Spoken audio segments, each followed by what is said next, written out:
Okay.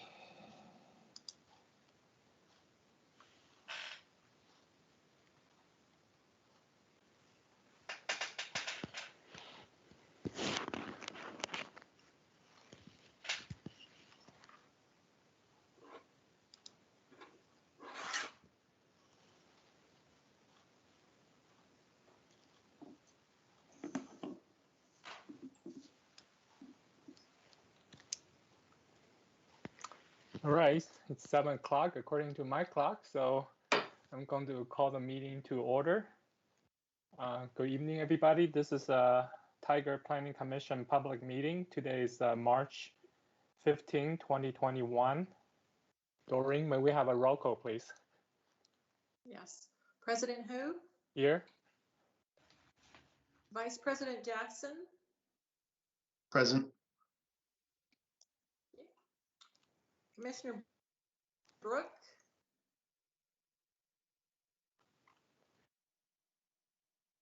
Alternate Commissioner Dick? Present. Alternate Commissioner from Miranda? Present. Commissioner Quinones? Present. Thank you.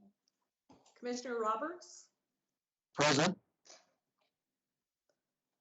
Commissioner Shook? I'm here. Thank you. Commissioner K7? I'm here. Commissioner Watson?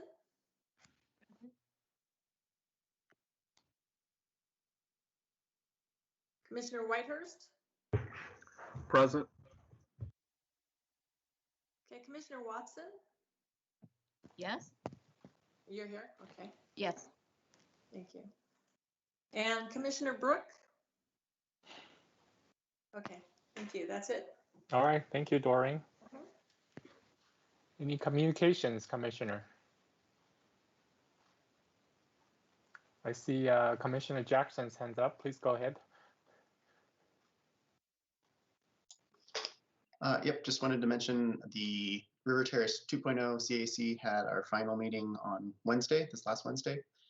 Not a whole lot of new information covered. It was mostly kind of a encapsulation of everything we had done up to that point, but there will be more coming down the pipe that will affect the Planning Commission. So look forward to that. Thank you, Commissioner Jackson. Commissioner Miranda, are you on the Park Advisory Board? No, I was on the River Terrace 2.0 with Commissioner Jackson. Oh, okay. I thought somebody was on the advisory board. Sorry, my mistake. I believe that might be Commissioner Dick. Oh, Yeah. Commissioner Dick. Okay, sorry. Commissioner Dick, do you have any big announcement from the advisory board you want to share with the Planning Commission at this point? You don't have to, but. They canceled our meeting for last Monday night, but they did hire the well, I guess you'd call her the manager or for the Parks Board. And I'm just like trying to think of her name at this moment. Sorry, I have a fracture on my foot and I'm just kind of not too keen tonight. So Oh, no problem. So I just But, put you on the spot. So I'm just curious if. I'll be better next time. Okay, thank you. Just if you have anything big from the board, advisory board, please feel free to share with us. All right. Okay. So next item is consideration of minutes. Anybody has a chance to review the minutes forward by Doreen, I believe on Saturday? Any addition, deletion, or corrections you want to bring to our attention? I've reviewed and have no issues. All right, thank you, Commissioner Roberts. Anybody else have any? All right, I don't hear any other body say any issue or problem, so I will declare approved, and Doreen will sign it and email it to you as usual. Thank you. Thank you. All right. So I'm going to open public hearing on the next agenda item, 95th Avenue Subdivision, and the file number is PDR 2020-0002 and number SUB 2020-0005. And the applicant, which are Stephen Miller and Emerald Design LLC, is requesting approval of a consolidated plan development review and subdivision application. The proposal includes a 23-lot subdivision that contains 15 lots for row house development and 8 lots for single detached house development. The proposal also includes extension of a public street from 95th Avenue to the east, preservation of the on-site wetland, stormwater facility, and public amenities along the edge of the wetland. So before I start, I have some request statement that I need to read. First, if you want to provide public testimony, please call in at the number 503-966-4101, 503-966-4101. So the first statement I need to read is the applicable substantive criteria are those listed on page 1 of the staff report available at the City of Tiger website. Testimony and evidence must be directed toward the applicable substantive criteria listed on page 1 of the staff report or other criteria in the comprehensive plan or land use regulation that are believed to apply to the decision. Finally, failure to raise an issue accompanied by statement or evidence sufficient to afford the decision makers and the parties an opportunity to respond to the issue will preclude appeal to the Land Use Board of Appeal based on that issue. Here are some questions I need to ask the commissioners and the public. Does any commissioner wish to abstain or declare a conflict of interest? I don't. Oh, Commissioner Shook, please go ahead. Yeah, this is Commissioner Craig Shook, and I don't think I have a conflict of interest, but I wanted to disclose the fact that in my business, I'm familiar with Emerald Design. I know the managers there. In fact, one of them is a personal friend of mine, and I don't know anything about this project. I've never discussed it with anybody there. In fact, I don't even know if the managers there know that I'm a planning commissioner, but I wanted the other commissioners to know that. And I feel like I can be unbiased and go ahead and go forward. But if there's an issue, I'd be happy to sit out if somebody felt compelled. Thank you, Commissioner Shook. I don't think any commissioner have an issue with that. Okay. The next question is for the audience, if there are any public audience. Does any in the audience wish to challenge any member of the Planning Commission for bias or conflict of interest? There are no callers, President Hu. All right, thank you, Keelan. Next question will be ex parte contacts. Does any commissioners wish to report any ex parte contacts with the public? I see none. Next question is, has any commissioner visited the site of the proposal? Please raise your hand. I see Commissioner Jackson, Commissioner Watson, Alternative Commissioner Miranda. Anybody else? Okay, so those three commissioners. Oh, and Commissioner Cunanes. Okay. And Councilwoman Shaw. Okay, so Doreen, do we got that? I do, thank you. Thank you. All right.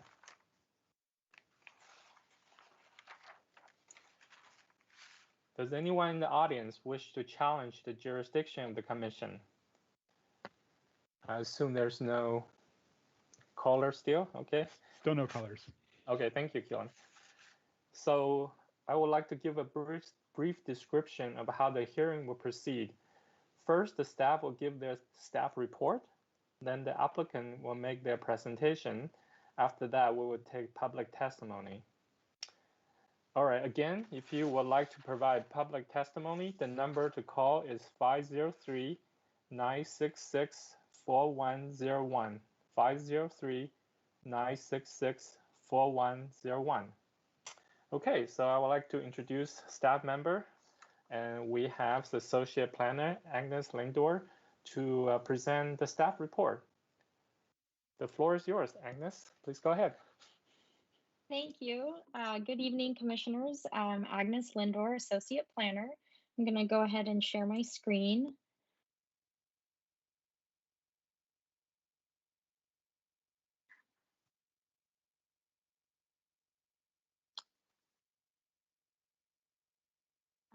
Hopefully everyone can see that.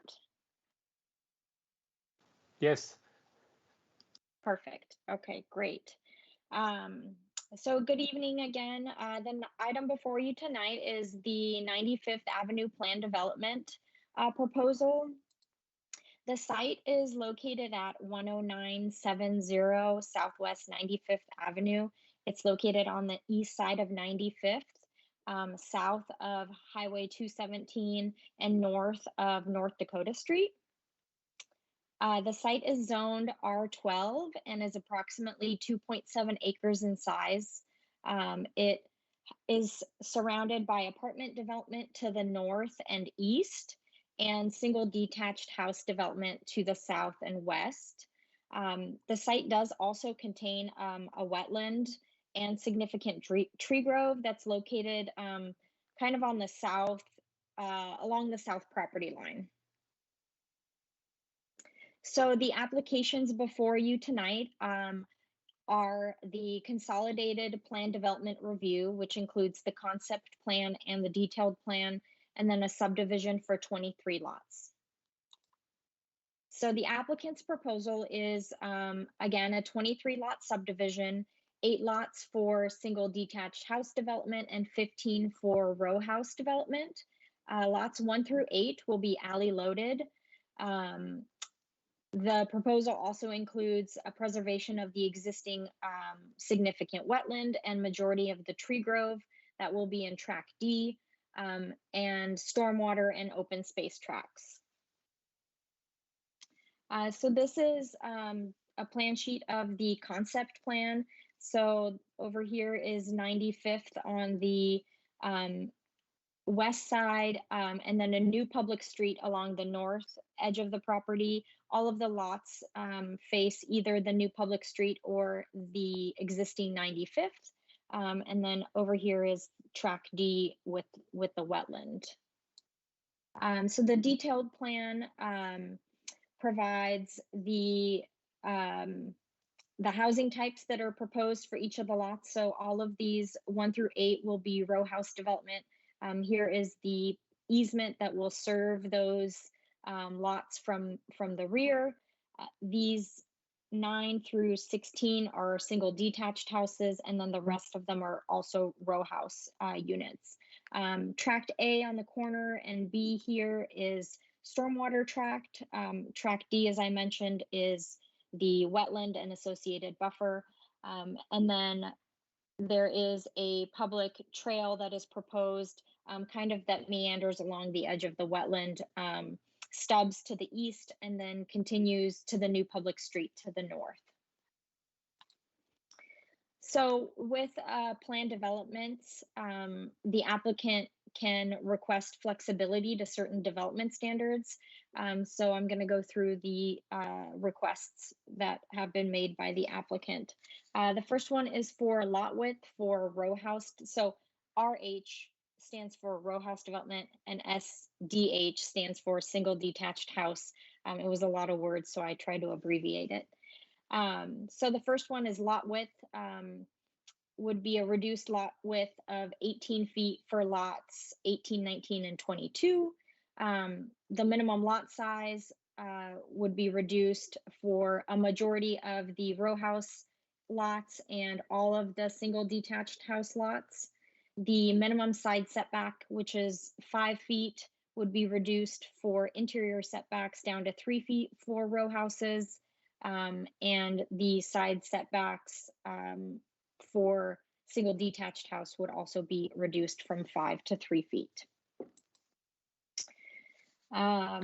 A reduction in landscape area for row houses from 20% down to 10%. Driveway spacing for one lot, a row house lot on the end there along the easternmost lot, lot 23, from 18 feet to 12 feet. The minimum access width from 20 feet to 15 feet, and this is the access width for the alley, the rear loaded lots. Minimum lot frontage for single detached house from 40 feet to 26, 28 for all the lots. And then the last one is the local street spacing standard, which requires 125 and 110 is proposed. So in exchange for the flexibility, the public benefit that's proposed is the preservation of the significant wetland and a majority of the tree grove. There's approximately 600 feet of hard surface trail that will be placed along the edge of the significant wetland buffer. As I mentioned, it's stubbed on the east side for a potential future connection, and it also connects to the new public street to the north. Bench seating is proposed along the trail, and then the trail will all be placed in a public access easement along with a maintenance agreement.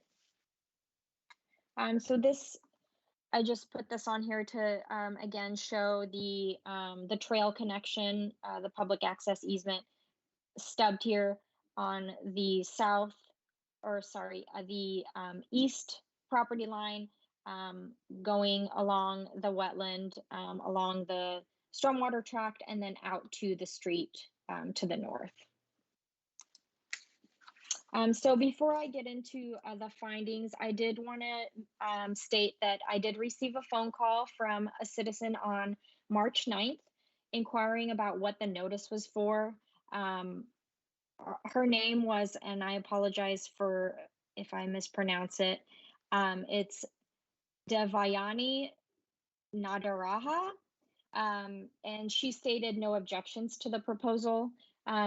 There was another email that was forwarded on earlier today from Miss Patty Woolsey. Most of the concerns raised in Miss Woolsey's email were related to stormwater and traffic. So with that, as described in the staff report, the application provided detailed information on how it meets all the applicable criteria and standards, or it will meet them through conditions of approval, not including the standards that are being requested in the flexibility request. There's adequate public facilities to serve the development. The public benefit is sufficient to warrant the type of flexibility, and the impacts from the development are mitigated to the extent practicable. So with that, staff has reviewed the proposed plans and recommends approval of the Plan Development Review Consolidated Plan and Subdivision, subject to the conditions of approval in the staff report. One other thing I did want to add was I provided an additional memo that incorporated that I would like for Planning Commission to incorporate into the motion to fix some of the Scrivener errors that Commissioner Hu had emailed me, and those would be incorporated into the final decision.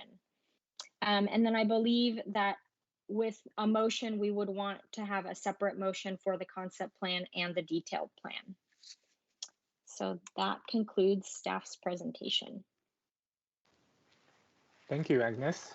Commissioners, do we have any questions for Agnes?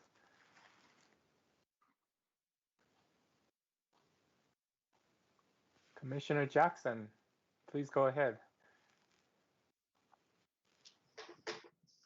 Sure. So my question is related to the vegetated corridors. I just wanted to make sure I was connecting the dots correctly.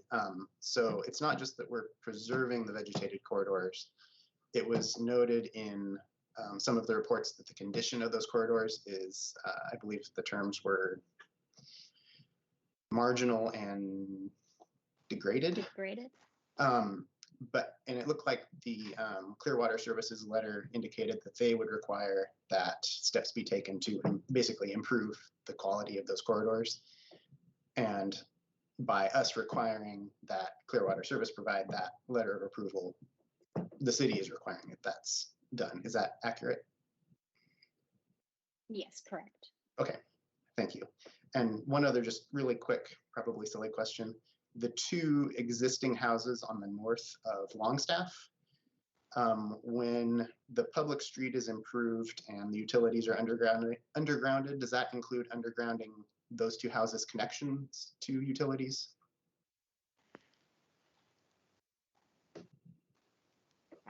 Jeremy, do you want to reply to that one? Good evening, Commissioners. Jeremy Tamargo, Principal Engineer for the Engineering Development Services Group at the city. So the requirements are specifically for the frontage along Southwest 95th there.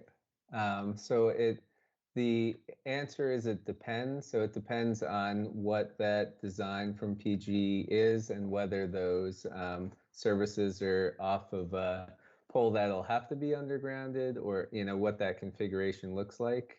So at this time, I don't have that exact answer for you.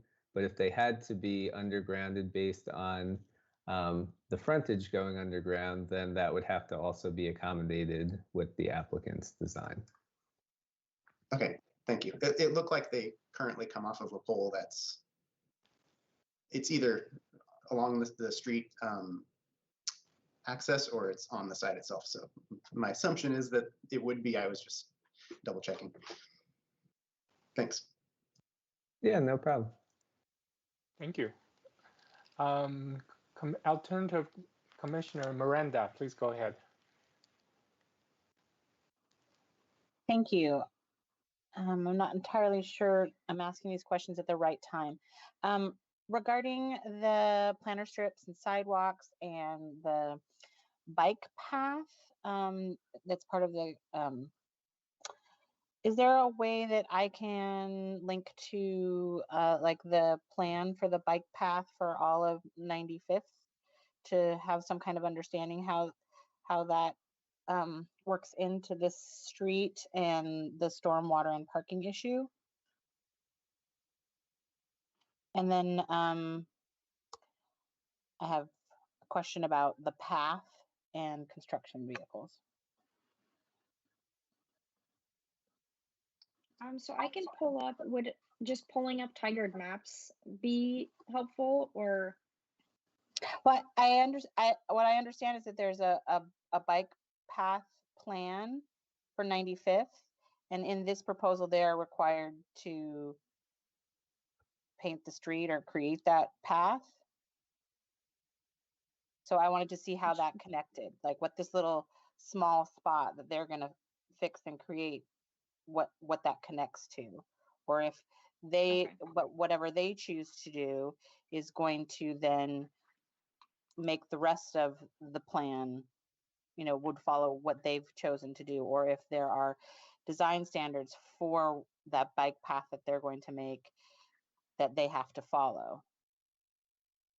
Or if they create it on their own, do we have to follow what they've created? That's kind of where I'm getting at.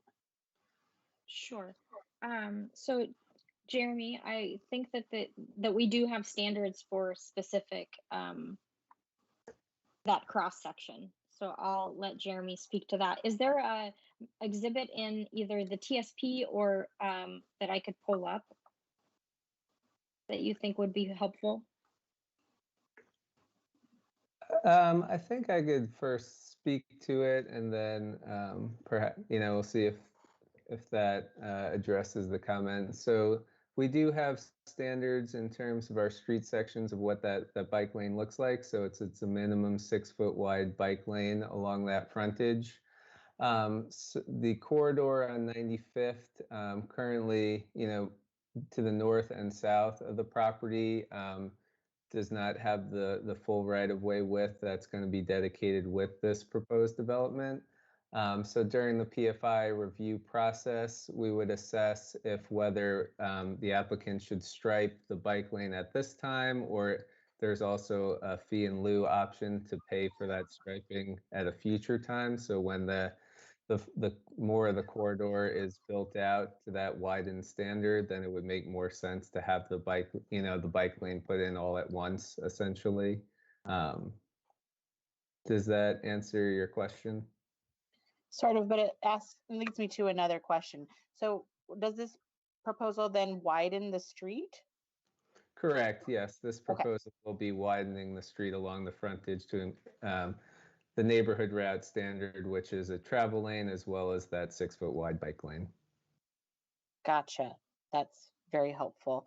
Then my other questions kind of have to do with part of the construction parking plan and how residents would be able to monitor that behavior.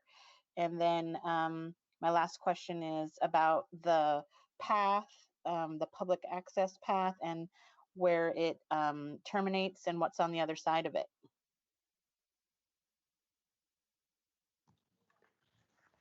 Sure, so I could address the construction parking question. So as part of the standard conditions of approval, all of the construction parking related to the proposed improvements has to be accommodated on site. So it cannot be on 95th or in the adjacent neighborhood.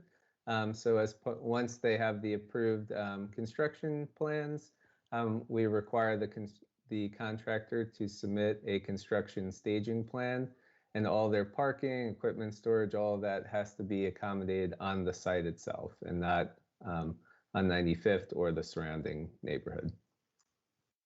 Right. And then if they're in violation, how can residents remedy that, or with whom do they contact? Sure. At that point, they could contact either myself. So I'm on the website in terms of the Public Works Engineering website is one way that people contact me. And there will also be an assigned city right-of-way inspector. So the inspector hasn't been assigned yet, but once the inspector's been assigned, they could certainly reach out to that inspector directly. And that's provided in the weekly construction updates that get updated on the city website. Thank you. Yeah, no problem.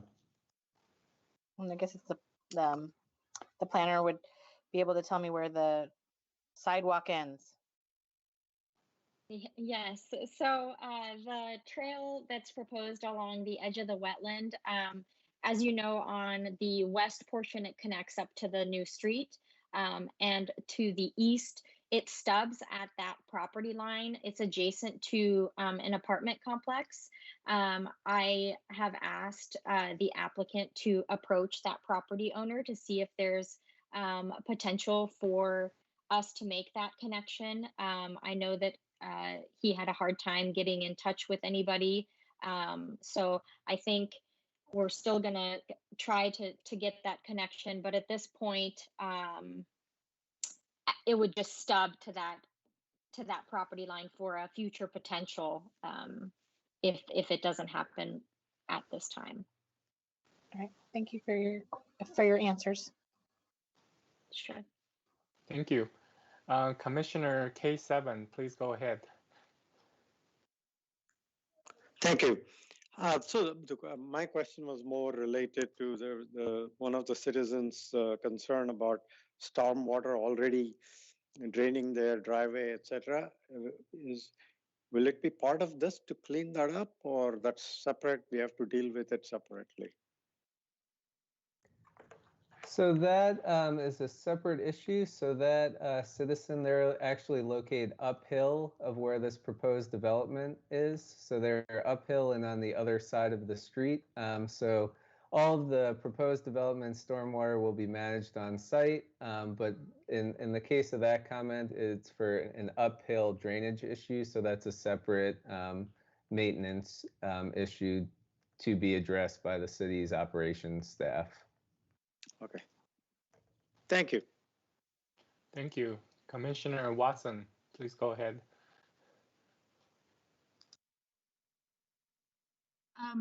The alleyway that serves the homes along the western edge, it's 15 feet wide, and there's double car garages that are going to be accessed from that side. Seems really tight, and I guess just not so much a zoning issue, but I drive a pickup truck. They're basically 15 feet wide, and people will be backing out blind, essentially, either leaving or coming or going. Is there going to be, since the public is going to be using that, or that there might be children or pets in, that are on that in that alleyway, are there going to be safety measures taken to ensure that people don't back over anybody or that it's functional?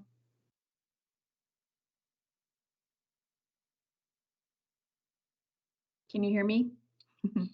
Yes, sorry, I was trying to unmute myself. So the alleyway is going to be reduced for a portion of that. I'm not sure if I would assume that there would be signage. I don't, from a zoning code perspective, we don't have a requirement, I guess, for it. So I guess I would maybe want to ask the applicant. Okay, that's fine. It's just I'm curious about that, the design of it. Okay, thank you. So hopefully the applicant will address that during the presentation. Anybody else? I do have a question. So part of the public benefit this project is providing is that pedestrian access easement trail on track C, and it will go through private property from lots 18 to 23. And I'm a little bit concerned that right now it's proposed to be wood chips walking path. So how do we make a determination that requiring them to pave it instead of using wood chip is, I'm just trying to determine how do we know that just using wood chip alone is enough public benefit versus requiring them to go a step further and pave all the pedestrian access easement on track C.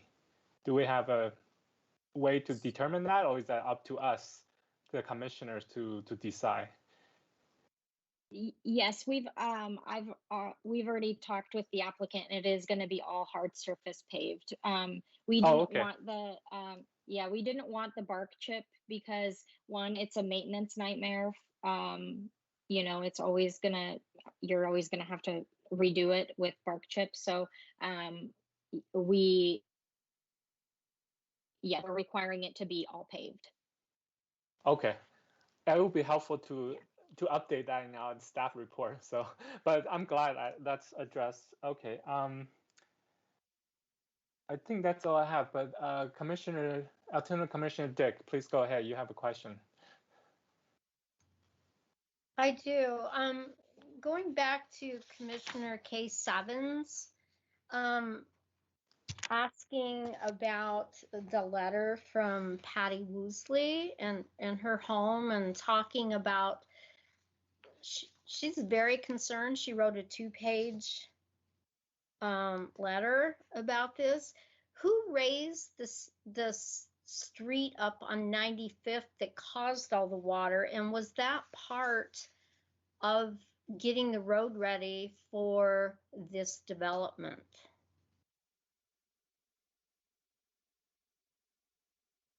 Can you hear me? Yes, sorry.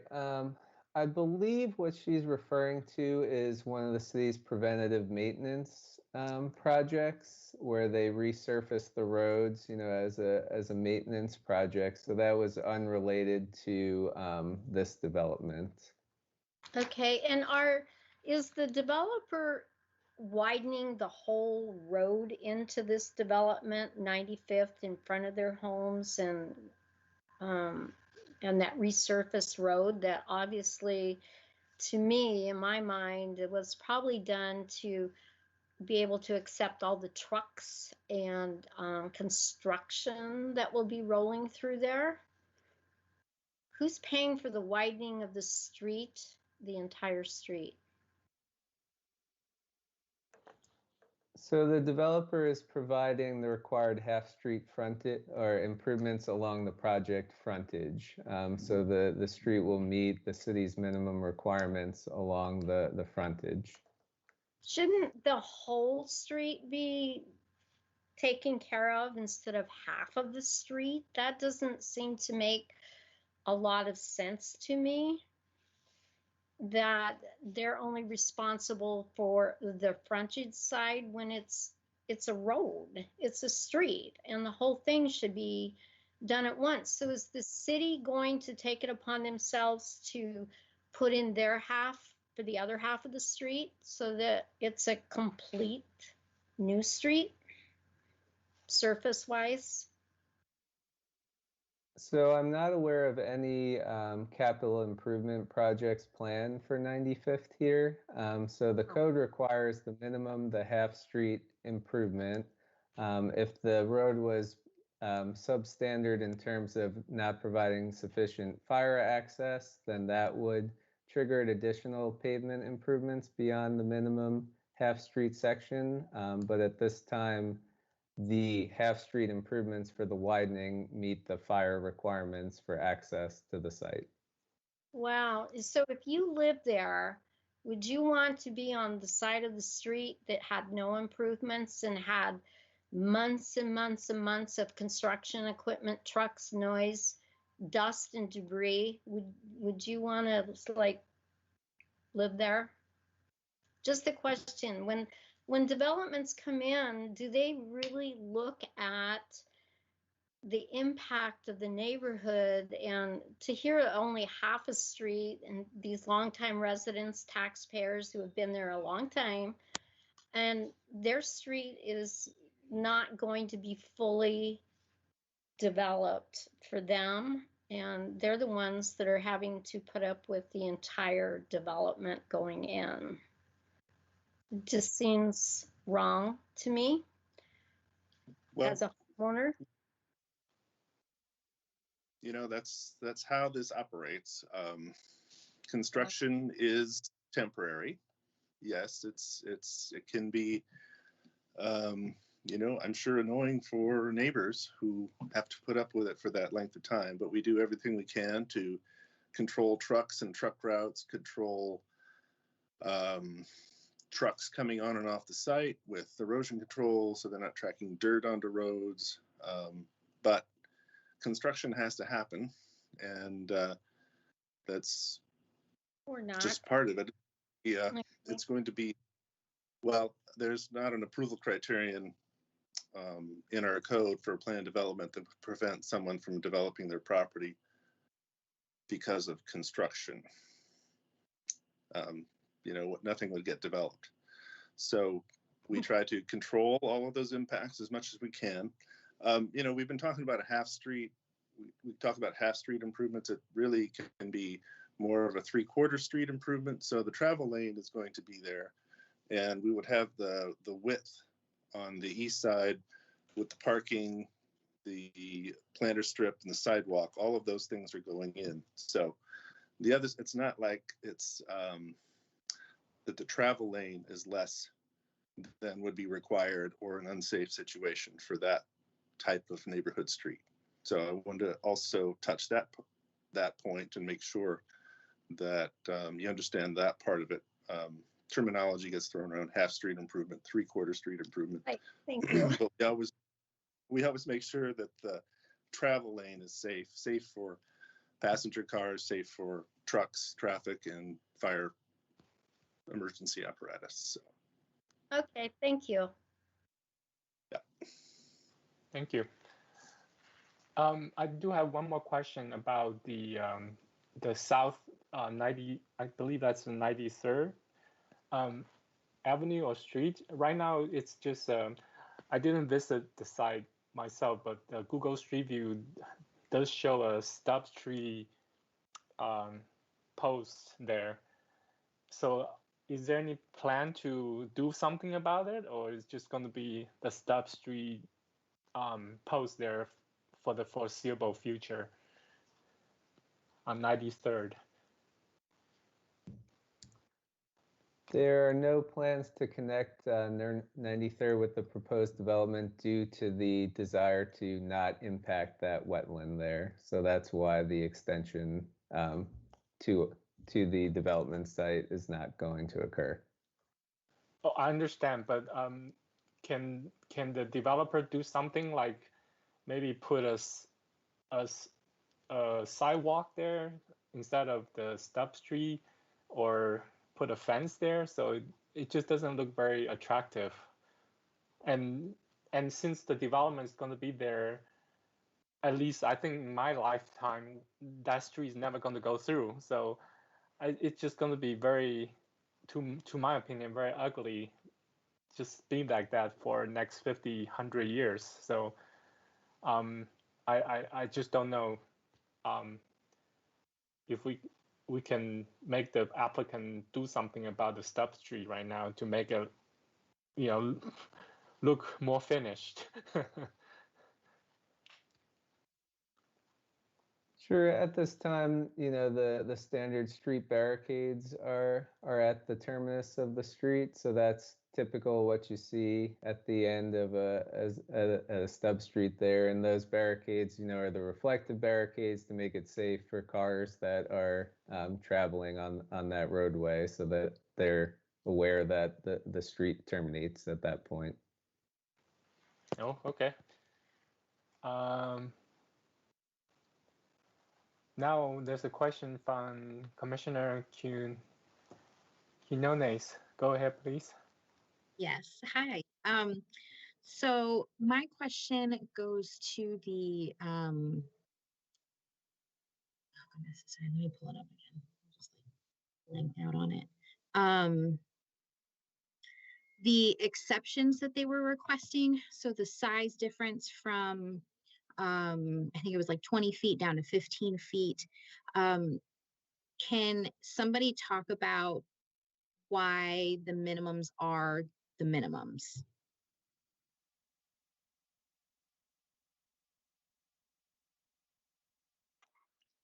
You mean like in the code, like why the code has the certain minimums for each type of thing? Each Correct. type of standard? Yes, please. Tom, do you want to tackle this one on?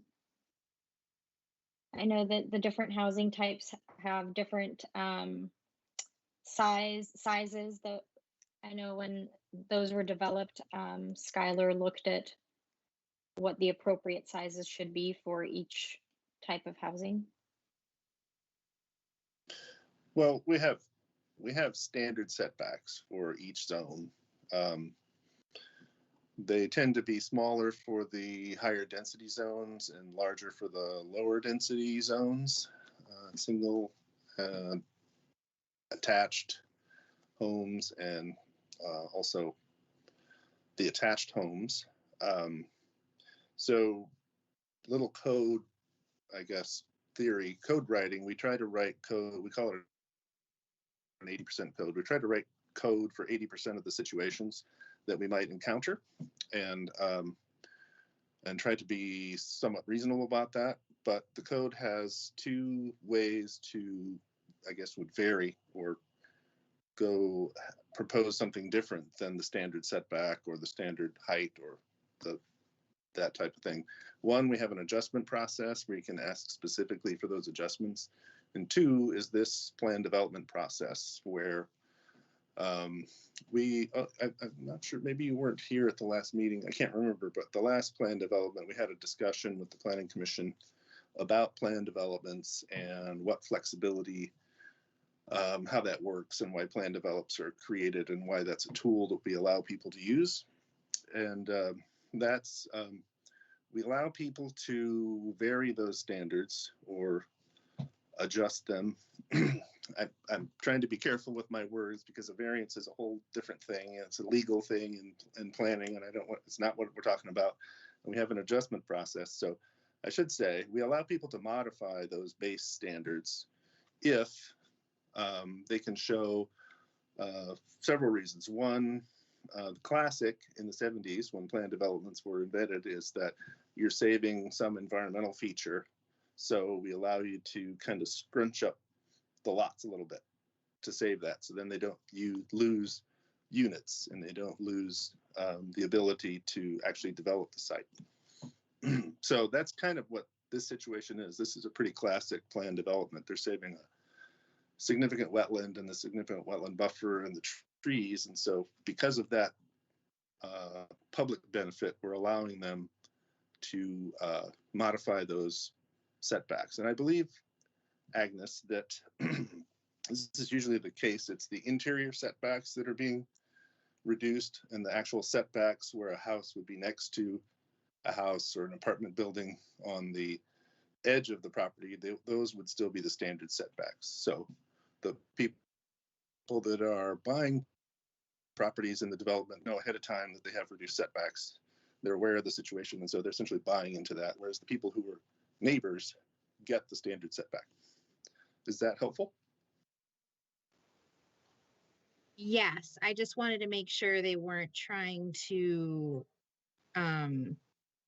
well, I mean, it sounds like they're trying to cram in a certain amount, but in terms of like traffic out, you know, that street capability, how wide it is, and of course with the drainage, making sure that that's taken into account, so that it's not like people, you know, lots on top of lots that are mini lots. And yeah, okay, great, thank you. Well, yeah, when you say cram into, it's the other thing to keep in mind is if the wetland were not on this property, I believe, Agnes, this is somewhere around the same density, maybe even less than the maximum density that they would have been allowed to do. Say the wetland wasn't on this property and they did a standard subdivision, it's the same density. So they didn't, in this particular plan development, they didn't ask for any additional density. And I think they might even be below the maximum density for this particular site. So yeah, the lots are a little smaller, but the numbers of units and therefore the traffic generated is the same or less than what would have happened for the standard subdivision. Perfect, thank you for that clarification. Yeah. Thank you. I see Commissioner Jackson has more questions. Please go ahead. Yes, sir. One more question on specifically on the sidewalks that will be added on the east side of 95th on the frontage of this site. It's pointed out that they will not connect to the north and south, even though there's existing sidewalks because of lack of, I believe it's lack of right-of-way. And I get that. I was just curious, is the whole area going to only get sidewalks piecemeal, or are there just like one or two parcels that are a problem, or what does that area kind of look like in that regard? Jeremy, do you? Sure. The most likely scenario with the infill of sidewalk happening is with development of the adjacent parcels, as was noted in the staff report. There are sidewalks within the 300 feet, but based on the existing right-of-way that's available, as well as there's some trees both to the north and south there that would prevent that extension occurring at this time. So the infill will likely happen with the development of those adjacent lots.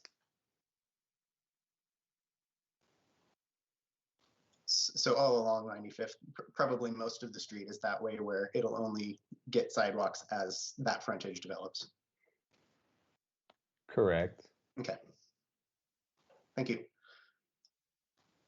Thank you. Thank you, commissioners. Thank you. Sorry, President. Tom, do you go ahead, Tom? Sorry, President. I just wanted to say they're just in the to be clear and have everything out there on the table. There is another method that could happen if the city does not have a capital improvement project. We do allow the neighborhood could band together as a neighborhood and form what's called a local improvement district, where they all pool money and funds and work with the city to create that district.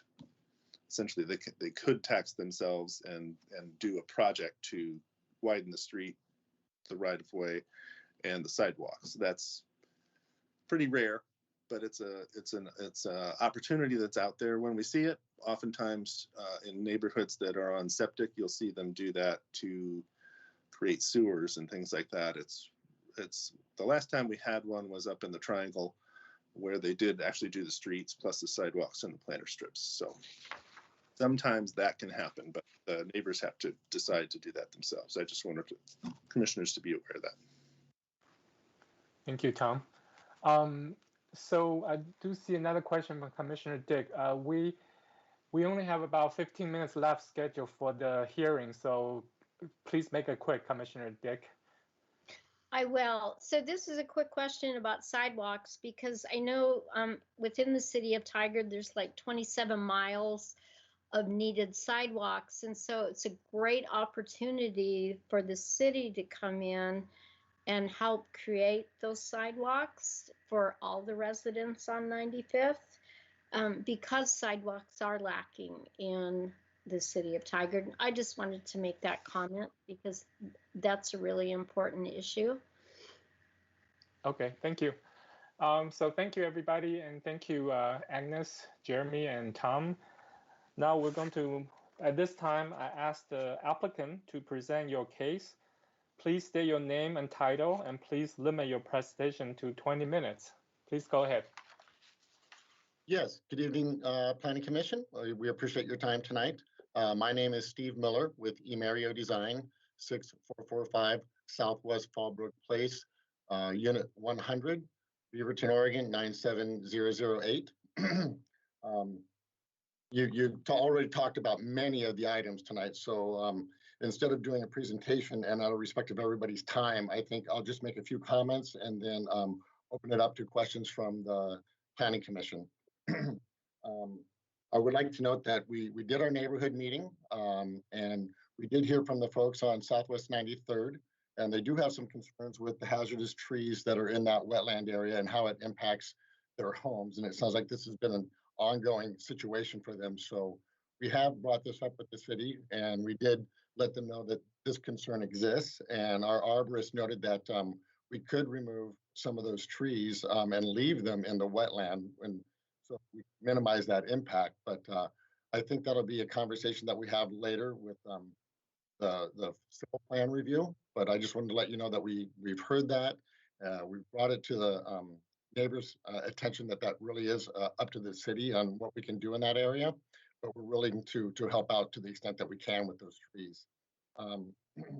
We've also met with the neighbors to the east in the Ashbrook apartment complex to see if they would allow the connection for those trails to go into their property. They expressed concern with people from this subdivision wandering into their project. And we thought that it might be the other way around, since you have 217 on the east side of Ashbrook. There really is nowhere to go other than to that apartment complex. We thought it would better facilitate the residents in the apartment complex to move through this project to get back out to 95th and to the west and south without having to go back up Mirandus Drive and then back over to 95th. But at this point, they have chosen to not have that connection. But we did let them know that if they wanted it in the future, we're willing to work with them to make that happen. At no cost to them, we could put a gate into the fence and provide that access. In terms of the flexibility requests, and I really appreciate Tom McGuire's comments, but as you can see with the wetland, we had to come up with a way to transfer the density for this site away from that wetland. And so we have come up with this project. And when you do that and you start doing townhomes and reducing some lot sizes, it kind of creates a snowball effect in terms of the other criteria that we have to satisfy, such as setbacks, widths of lots, and that things of that nature. And so you'll see that the lots that are the skinniest are those townhome lots where they're 0 lot line. So those lots are only as wide as the unit because that's all the wider they needed to be. And then on the exterior, the lots get a little bit wider. Same with the single family detached. They're wider lots because they have no homes attached to them. So again, these myriad of flexibility requests are a result of transferring the density out of the wetland to get something that can provide reasonable density for this property, but at the same time, looking for that flexibility to get this design to work. So we certainly have every intention of creating a wonderful development for this area. As you can see, we're doing the frontage improvements to 95th as required. We're constructing the new public street to city standards. We've talked with the neighbors to the north and they have some interest in accessing this street. So I think you may get additional improvements, or at least people that are interested in this street improvement. We do understand the concerns of the people to the north that are uphill of our project that are having stormwater issues, and I wish there was something we can do for them, but as staff pointed out, it is upstream of our project, and so it is not something that we're impacting, and our water will be contained in the stormwater planners and will minimize any adverse effects downstream. In terms of the soft path, the wood chip path, that came at a recommendation from our arborist. So we would minimize the impact on the root systems of those trees that are in that wetland. Staff has brought to our attention that they would like it to be a hard surface. And if that is the decision that the city would like to have, we're willing to do that. But I did want to let you know that that path being soft was recommended by the arborist just due to potential impacts to the trees in the wetland. We're willing to do what you'd like though. One of the other public benefits that this project provides is needed housing. And I think we all understand that in the metro area, housing is needed at a big rate. And so maximizing the efficiency of developing the property is very important. And so we did want to bring the density up, but as Mr. McGuire pointed out, we are below the maximum density if this wetland was not there. So I think it's a reasonable compromise to bring a mix of housing types into the neighborhood that minimizes the impact, but still provides a reasonable density to address the needed housing scenario that we are confronted with here in the metro area. And I apologize for my voice. I was yelling over the weekend and I seem to have lost it. At this point, that's really the main things I wanted to touch on. I really appreciate everybody talking about the email that was received today. I was going to touch on that, but this has already been talked about in detail during the questions for staff. If there are other comments, though, from the public, I would like the opportunity to respond later. But at this time, I think I'd like to take any questions from the Planning Commission and address your concerns at this time. Thank you, Steve. I think Commissioner Watson had a question about the alleyway behind units 1 to 8 being too narrow, possibly. So are there any consideration for maybe traffic calming devices? Yes, as you can see, it is only serving those 8 lots. You generally hope that your neighbors will police one another and look out for one another, in this type of a situation, but everything's not perfect. We understand that. We anticipate that they may themselves install signs that say, slow children playing or things of that nature. And we can certainly do that if you'd like. But we do believe that they will probably be policing one another on making sure they're traveling slowly down that easement and that they're not, rushing. And we hear it often about some of these type of developments where, oh, I got large vehicles and I'm moving into a small area, I think people need to pay attention to what they're moving into.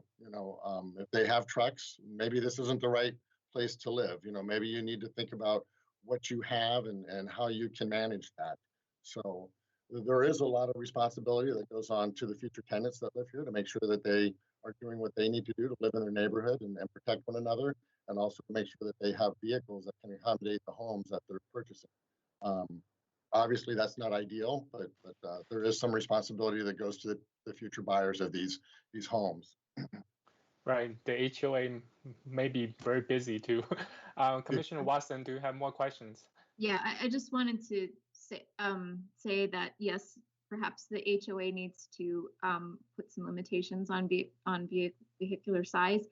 I don't know if that's a solution, but also bollards protecting any pedestrians that are going to be passing through there to utilize the trail through the wetlands as an idea as the design is developed. Thank you. Thank you. Yes, thank you. Commissioner, do we have any more questions for Steve?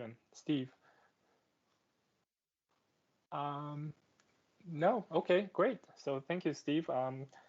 So we will ask if there's any public testimony, and we'll get back to you for response if needed.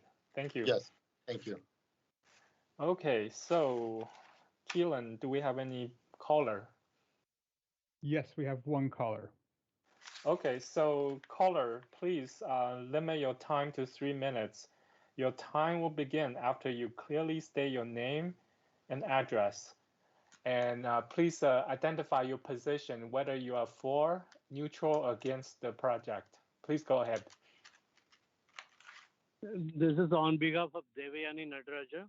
She's against the project, and her address is 8623 Southwest Hamlet Street, Tigard, Oregon 97224. Would you please spell your? I'm sorry. Would you please spell your name, please?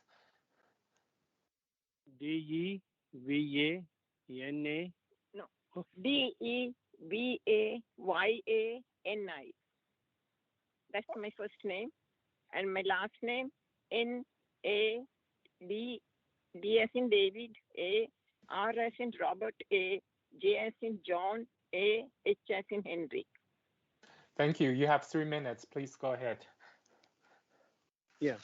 So just wanted to find out how the density was calculated, and the lot, that empty lot that belongs to the client, it is not a wetland, and everybody is saying it is a wetland, and she has previously talked to somebody, and they had given engineer, and they had proposed a building over there. Yeah.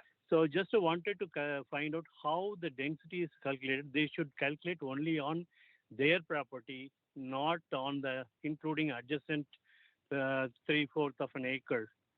So if they are including that 3/4 an acre, our client needs to be compensated. And if they want to buy that property and use it as part of this development, they can do that.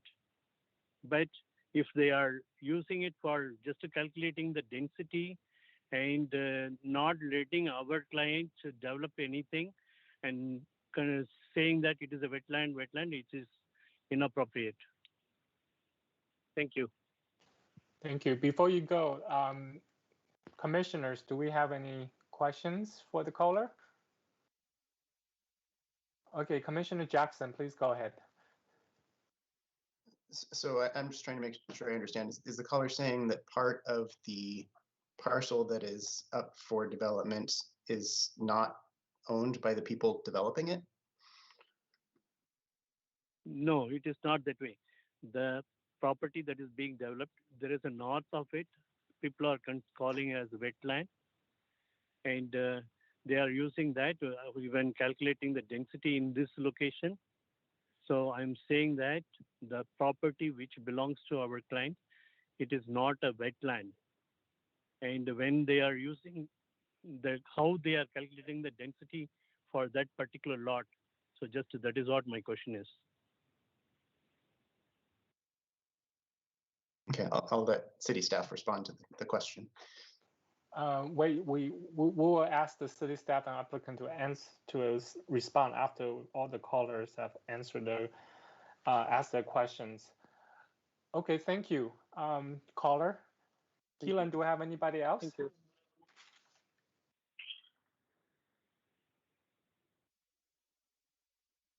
Keelan?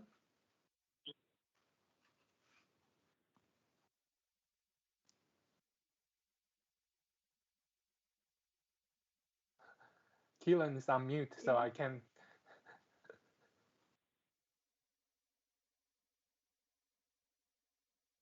Well, I assume nobody else called. So, Agnes, do you want to respond? Sorry about that. I was just on with the second caller. Oh, so we do have second caller. Okay. So, Yep. Caller, you have 3 minutes after you clearly state your name and address, and please state your position. Are you for, neutral, or against the proposal?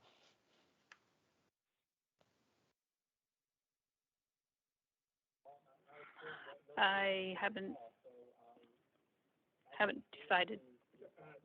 Okay, so we'll put you as neutral. So please state your name and your address.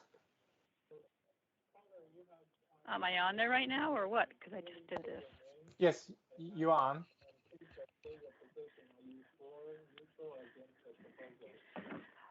My name is Patty Woolsey, and my address is 11085 Southwest 95th Avenue. Thank you. You have 3 minutes. Please go ahead.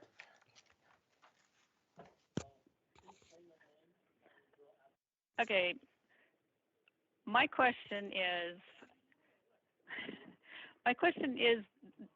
this is kind of confusing. If you're not going to develop the west side of 95th Avenue, how are you going to widen the road when it's already widened as far as it can be on the east side? It already has curb and gutter on the east side. Okay. Before you go, commissioners, do you have any question for the caller?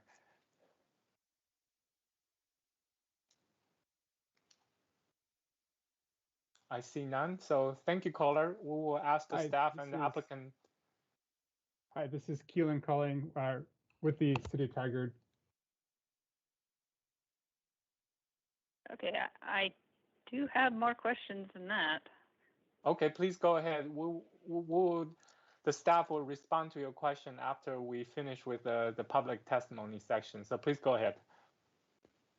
Okay, the other questions was which side of the street is this bike lane going to be on, the east or the west? And the company, the development company that's doing this, they don't have to pay for the curb and gutter on the east side because it's already done. When the apartments were put in down below, they're the ones who paid for the curb and gutter all the way up to North Dakota. And they filled in the ditches and everything. And the ditches on the west side, they need to be filled in to have a safe road. And I want to know what their comment is on that and why aren't they going to develop it when they should. And the other thing, the comment they made about earlier was the fact that they said they were guessing that I said that the road was raised just because of city maintenance. Well, the road was raised because of when they put the apartments in down the street. That's when they raised the road, and they've been raising it ever since. With, of course, with the cleaning and maintenance too. But that's when it was raised mostly. 30 seconds remaining. That's all. That's all I have. Okay, thank you.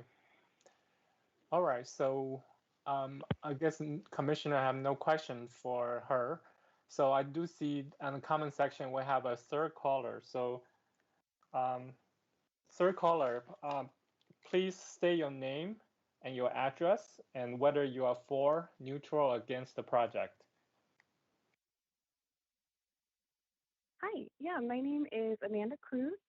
My address is 11025 Southwest 95th Avenue, and I'd say my position is probably neutral at this time. Okay, how do you spell Cruz? Is with C or K? Oh, it's with a C, C-R-U-C. All right, thank you. So you have 3 minutes. Please go ahead. Sure. So I've got a couple concerns that have been brought up from other neighbors who weren't able to dial in tonight. One of them being obviously the conditions of the water and storm drains. And I noted earlier in the presentation, there were talks about minimizing the impacts downstream, and these particular neighbors are to the south of the development. So I'd like to understand what you foresee those impacts being. Some other concerns that have been raised generally about the increased traffic and any decreases in parking availability. So I'd like to understand if there are some plans for additional parking or street parking with the new street that's going to be put in. And then there's also any nesting of the wildlife for any trees that may have to be removed for the construction. And then my own personal concerns I had were if you foresee any noise impacts coming into the neighborhood because of this new development. And something that I just haven't heard touched on yet was what the duration of the project would be.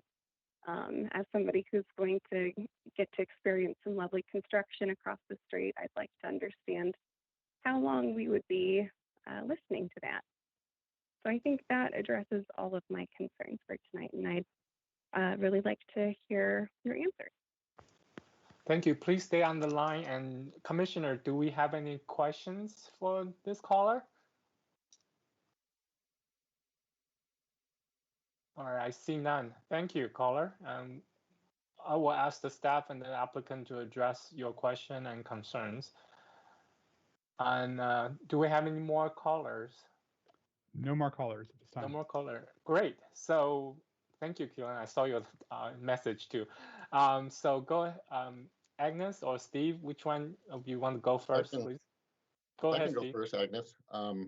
Regarding the first caller, we calculated our density based upon how the code requires us to calculate density, and it was only based on the subject property. There was no other property involved in calculating that density. And so I understand their comment about the wetland, but it is part of the site and it is used to calculate density, because really what is trying to be understood is what is the receiving density for a property like this?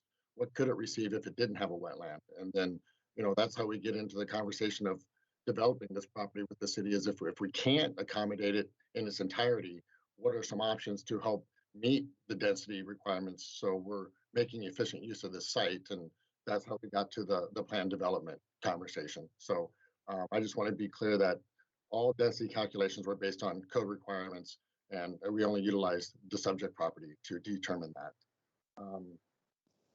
Regarding Mrs. Wosley's comments, I appreciate her comments. I understand, that there were some improvements for the Ashbrook apartments that would have been upstream of her property that brought in some potential additional paving and curbing and sidewalks and so forth. But again, as you know, we are required by code to address the impacts that are associated with our project. And that's how staff responds to our request. And those requests have to be proportionate to the impacts received from the proposed development. And so you have your Nolan Dolan scenario where it has to be roughly proportionate to the impacts. And so I think we're there. I think we've addressed that. But I do understand that there are still some issues upstream of our property, and unfortunately that's out of our control. So I can't help in that scenario. Regarding street improvements, I'd like to invite Eric Evans in. He is our engineer from Emerio Design to talk a little bit about 95th and widening, and he has a few comments he'd like to share. Yeah, hi, this is Eric Evans at Emerio Design. Same address as Steve Miller from earlier.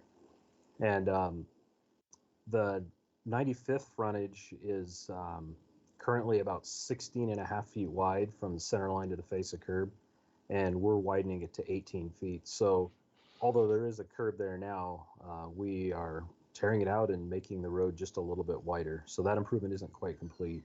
And as well as the curb and gutter, as mentioned before, we're also tearing out we're going to provide a planter strip with trees, a sidewalk, and street lighting per the city standard. And another question was about downstream drainage, and this site is well served with a storm drainage system. There's an existing 24-inch storm pipe, which is about double the diameter of most storm pipes we find, that drains north, and it hits a 30-inch, and then that drains into Ash Creek. So there's no perceived stormwater impacts from our site. Plus, with the new stormwater standards in the local area will be detaining and releasing to the pre-development rate. So there's really no concerns about downstream stormwater generated from this development. Those are the two things that I can address on the engineering end. Thanks, Eric. Agnes, can you put up the detailed plan one more time? I'd just like to talk about the parking that Mrs. Cruz was commenting on.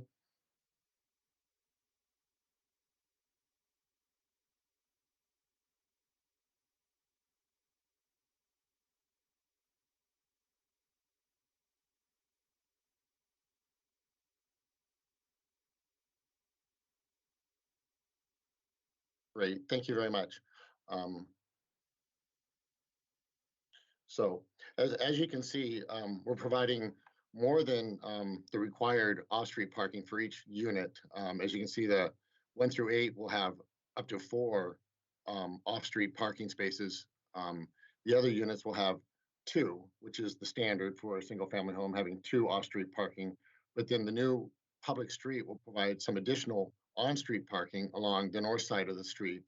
And then you will have your parking that's available along 95th. So in terms of the parking that's required for just the project, we've exceeded that requirement, but we have provided some additional on-street parking with the new public street. So we believe that there will be adequate parking, but again, sometimes things aren't perfect and things can happen from scenarios that are out of our control. But in terms of addressing the code requirements and trying to come up with some additional on-street parking, I think we've done a pretty good job of addressing that with that new public street and with the widening of 95th.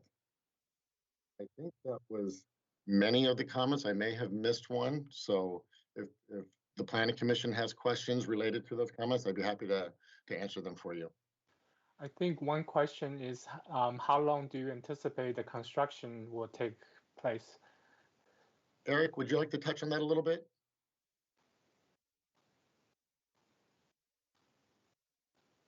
Yeah, I'll take care of that one. We anticipate breaking ground this summer and probably have all the streets built, probably before the end of the year. And then from there, the plat will record and they can start pulling building permits. So probably building homes through 2022, maybe beyond, somewhere in that range. But the heavy duty street construction will probably be done before the year's out.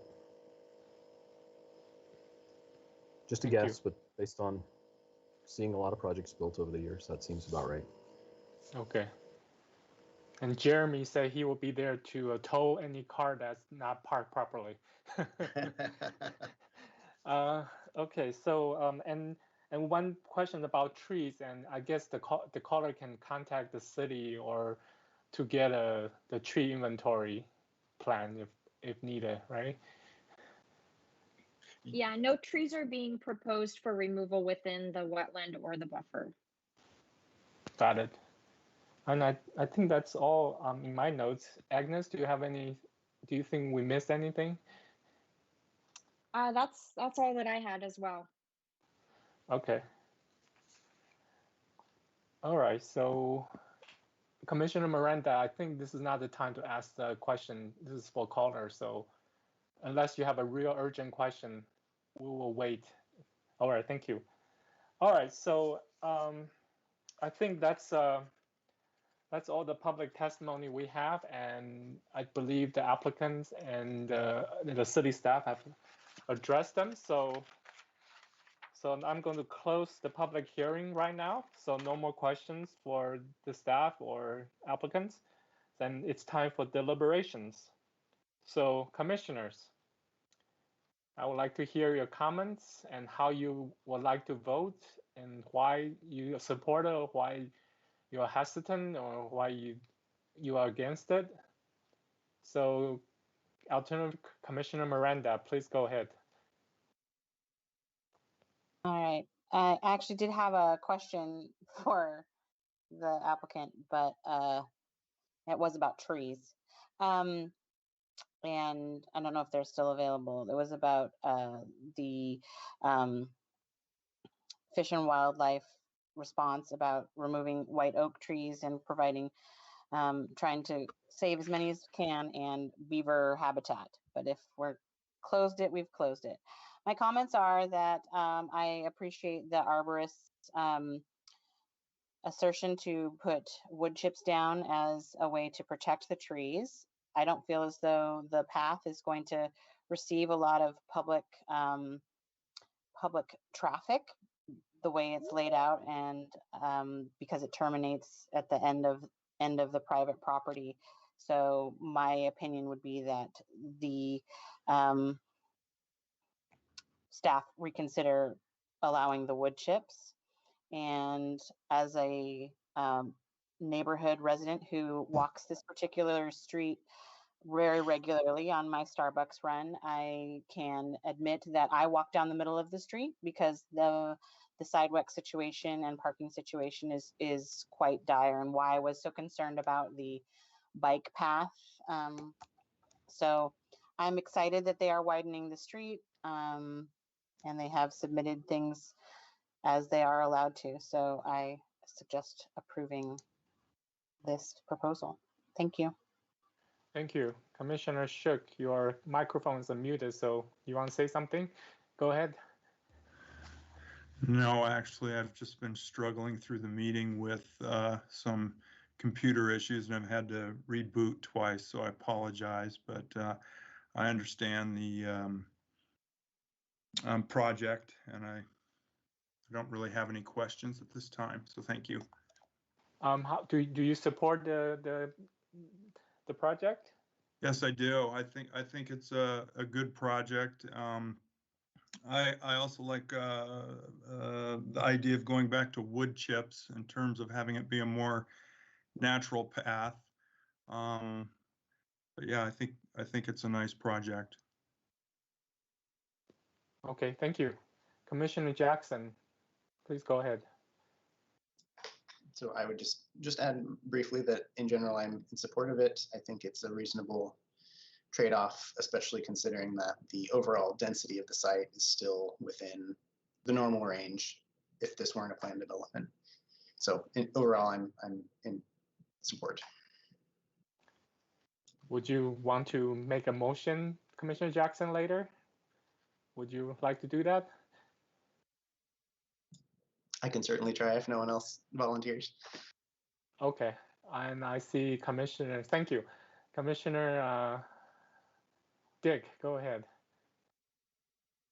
I just want to say I would be in support of this. I would also ask that the planning department please reconsider pavement and put in the wood chips in a sensitive wetlands area. That is the most appropriate.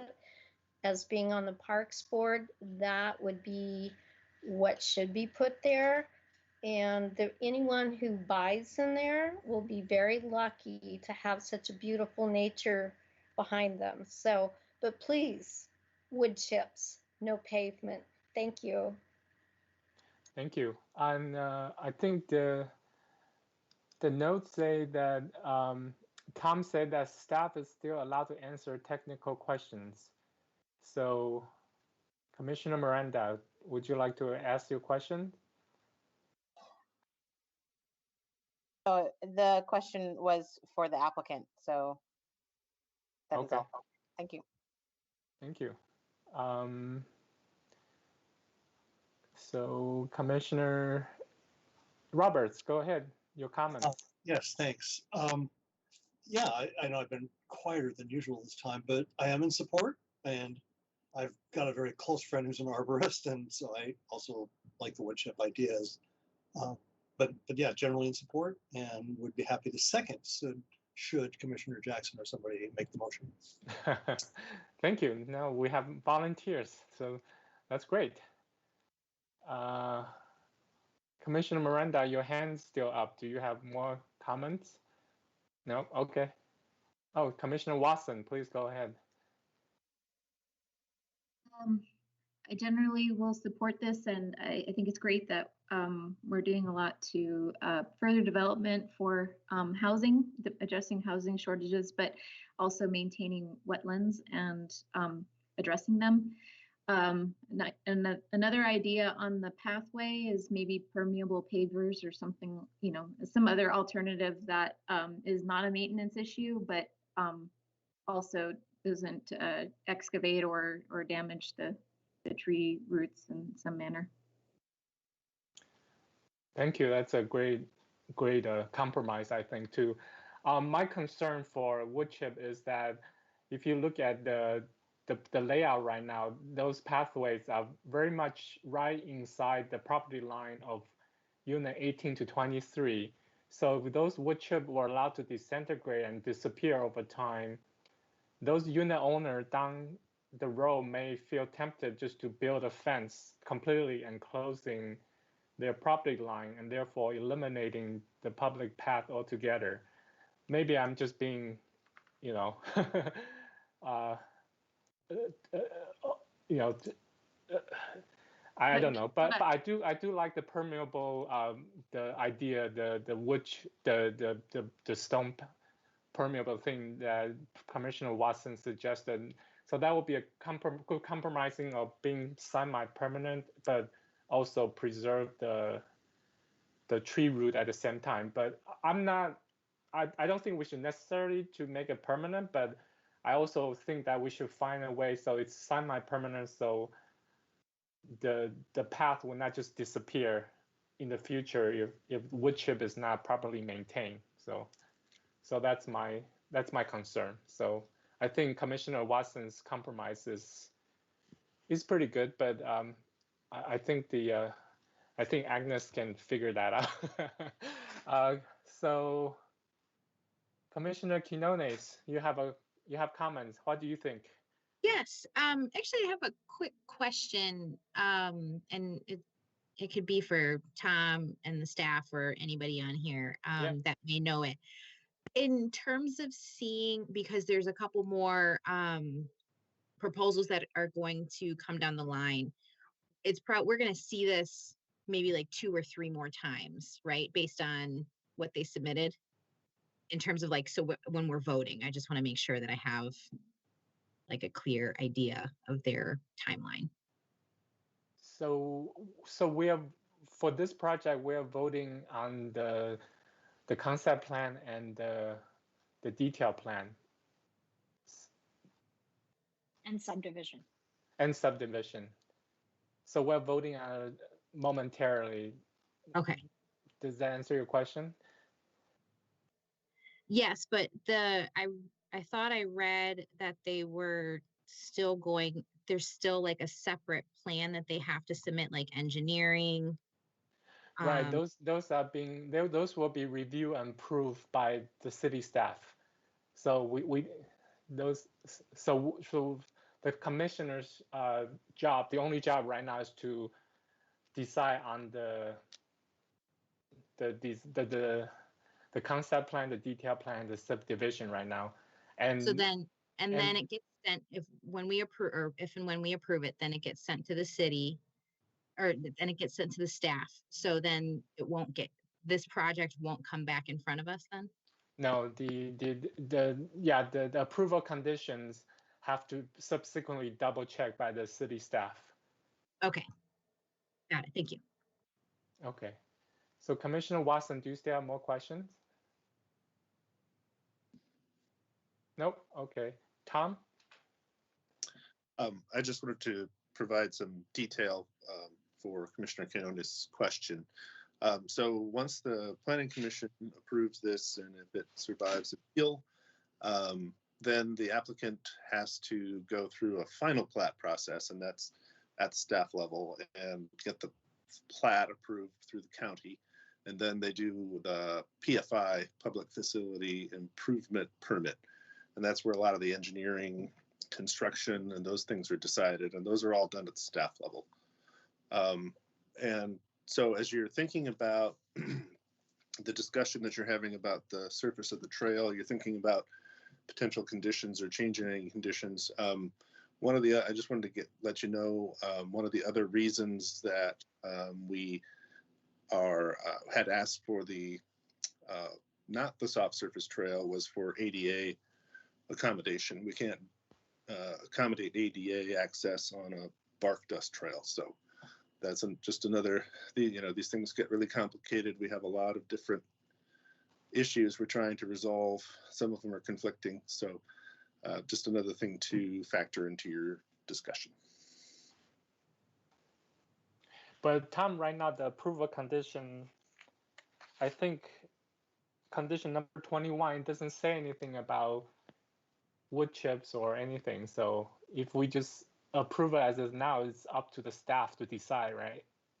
Or correct. Okay. Correct me, Agnes, if I'm wrong, but my understanding is it's been discussed with the applicant, and when the applicant comes in with their final drawings for their PFI permit, they will show it as a hard surface path. Yes, and in the findings, it's identified as a hard surface path. Okay, so unless we approve a motion to make it into wood chip, it's going to be hard surface. Okay. And Commissioner, do we have any question? Okay, Alternative Miranda, please go ahead. I reconsidered asking my question of staff and wanted to know, Agnes, if the applicant received the Fish and Wildlife letter, did it impact their final plan regarding tree removal or any of those discussions? So their tree removal plan already kind of addressed the letter from Fish and Wildlife because they are not proposing any kind of tree removal within the wetland or the associated buffer. But they did also get the letter. Okay. So it made no impact on their submission. Right, because they were already doing that.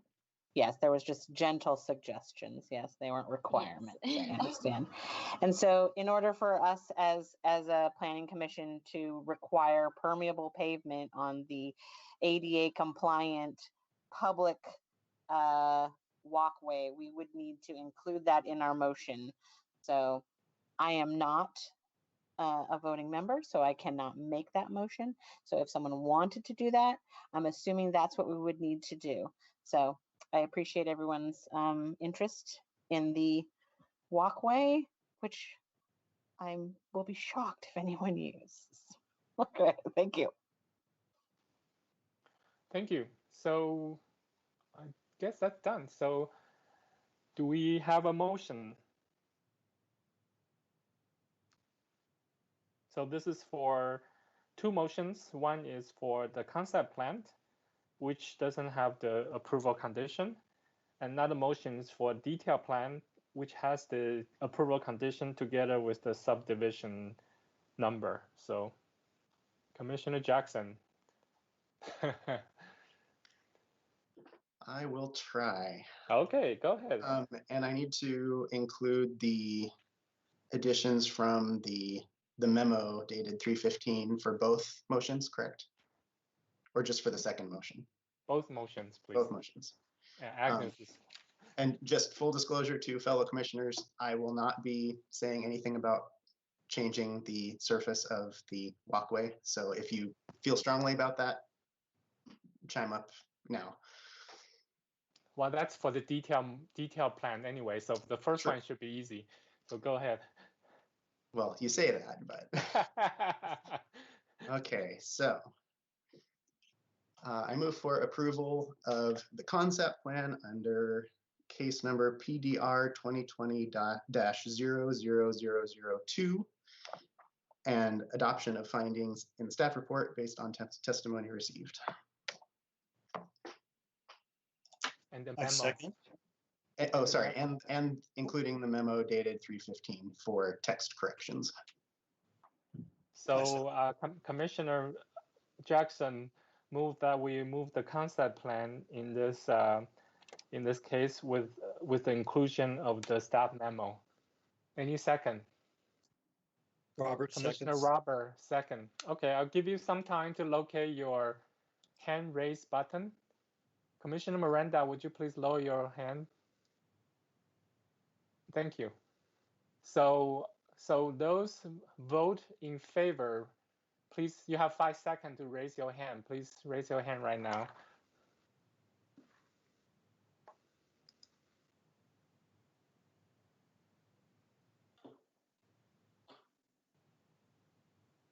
So those in favor of the concept plan, please say aye. Aye. Aye. Aye. Aye. Aye.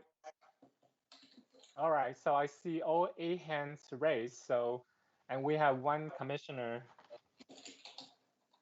Commissioner Brooke is missing. So the motion is passed unanimously. So thank you. So please lower your hands again.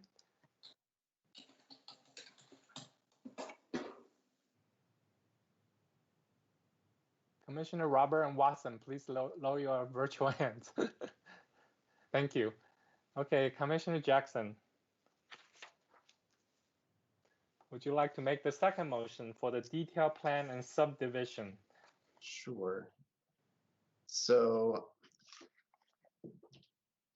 I move for approval of application PDR 2020-00002 and SUB 2020-00005, detailed plan and subdivision, and adoption of the findings and conditions of approval contained in the staff report based on testimony received, and also including the text changes noted in memo dated 3/15. Thank you, Commissioner Jackson. So Commissioner Jackson moved for approval of the detailed plan, in this case, as well as the subdivision with the conditional approval noted in staff report, including the changes for the typo that included in the staff memo. Do we have a second?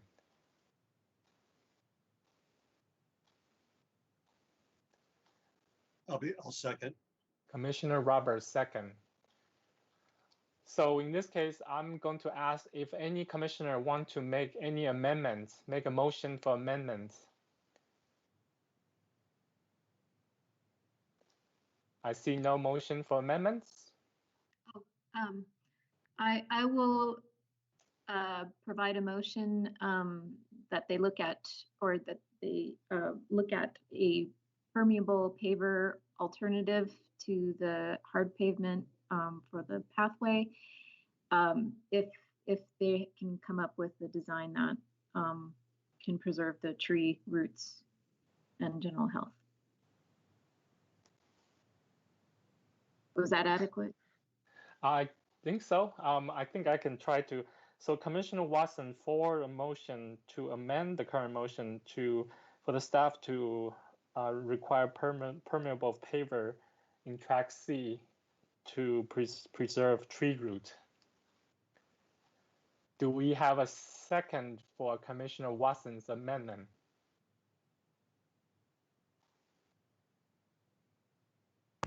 This case 7, I would second that.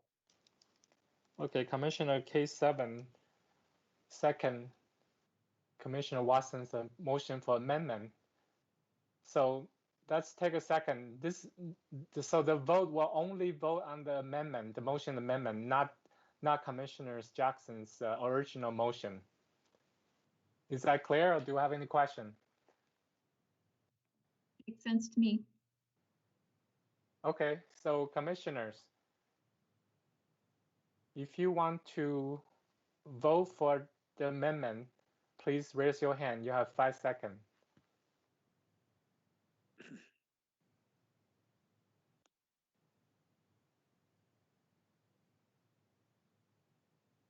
So those in favor of Commissioner Watson's motion for amendment, please say aye. Aye. Aye. Aye. So those in vote favors are Commissioner Watson, Commissioner K7, Commissioner Whitehurst, I think there's one more. And Commissioner Roberts. Yeah. So we'll have 4 people voted in favor. Okay, please lower your hand. Yeah, this is to basically to have them figure out how to do it. It's not telling them how to do it, but to explore an option for a permeable surface. That's how I'm reading it, right? That's what my intention is, because the arborist should probably have input and make sure this idea actually works. Yeah, so like if they use those bricks that have holes in them, for example, that allows water, allows respiration, yes. Yeah, and there's also grid, like these sort of plastic grid systems that they can grow grass in that can take vehicular traffic, and there's a number of options that would fall under this sort of category of permeable paper.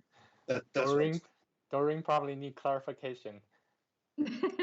Well, what I'm seeing, what I typed here was amend the motion for the staff to require permeable paver in track C to preserve the tree roots. Is that correct or no? It's to suggest permeable or explore. Is that what you're saying?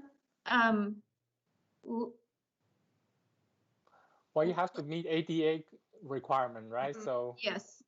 So you want to explore if it meets ADA requirement, is that right? Yes. So we're not in a position to design that system, but maybe we can require that they consult with their arborist on a permeable paver system that would work in this situation. To explore and do it if possible. Yeah, and propose to the city. If possible. Yeah. Okay, so so let's scrap the last motion then. Yeah, sorry. Doreen, sorry about that. So Commissioner Watson, would you please make the motion again for the amendment? So I would like to amend the motion to require that they consult with their arborist and landscape architect in order to determine whether a permeable paver system can be ADA accessible and also feasible in preserving the trees and wetlands. In track C. In track C. Okay. All right, so Commissioner Watson proposed. Go ahead. Sorry, part of it. So only a portion of the trail is in track C, so I don't know if you want to limit it to just track C. Okay, well, you could just say the trail, and wherever the trail is happening, that's where the permeable pavers would be happening. Does that make sense? Okay, thank you. Doreen, is that clear as mud? No, it is not. Can you go ahead and reiterate what that is, President Hu, if you have it? Oh, are you amending this, or is this all one? Because what you were doing is just the amendment. Is that what? Right.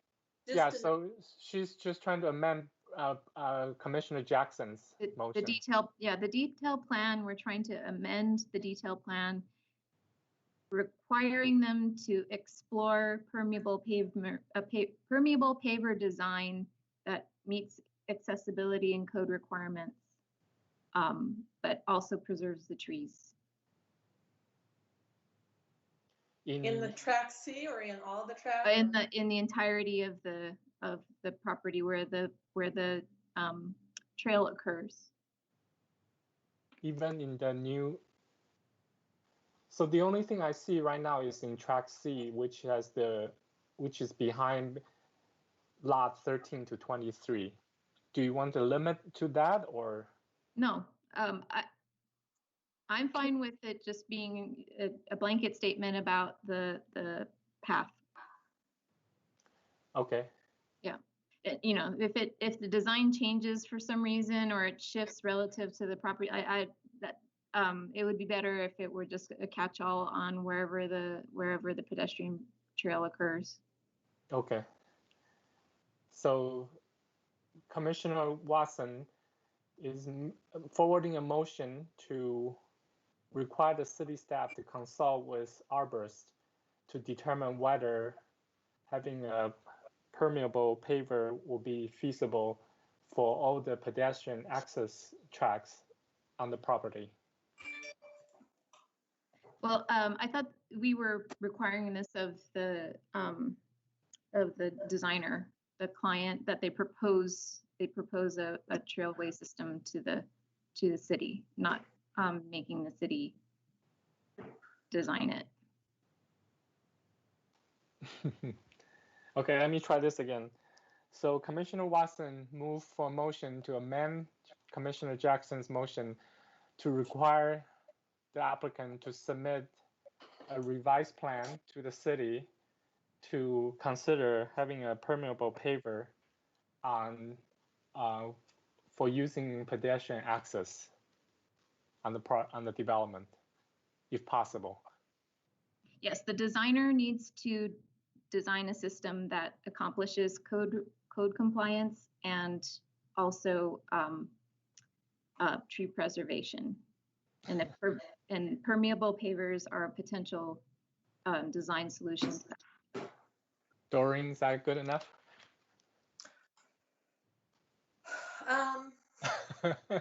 President Hu, can you repeat it one more time? Okay. Okay, So, and just slowly, and then I'll get it recorded, and then I'll just type it from the recording. So go ahead. okay. So Commissioner Watson is forwarding a motion to require the applicant to submit a design that that meets for the pedestrian access easement that's ADA accessible if possible, but it has to be using a permeable pavement material. It has to be accessible, whether it's permeable or not. That's what's possible. It has to meet code. So they need to propose a permeable system that meets code, if possible, to preserve the trees. The trees are the possible the tree preservation is what needs to give if this doesn't work out. It has to meet code regardless. Okay. Okay. All right, do we have a second?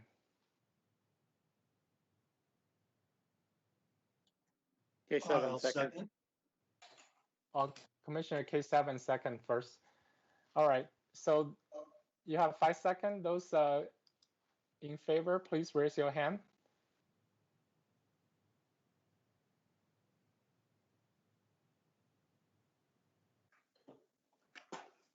All right, those in favor of the motion, please say aye. Aye. All right, so I have Commissioner Whitehurst, Commissioner Watson, Commissioner Roberts, Commissioner K7, and Commissioner Quinones. All right, please lower your hand. Those opposed, please raise your hand.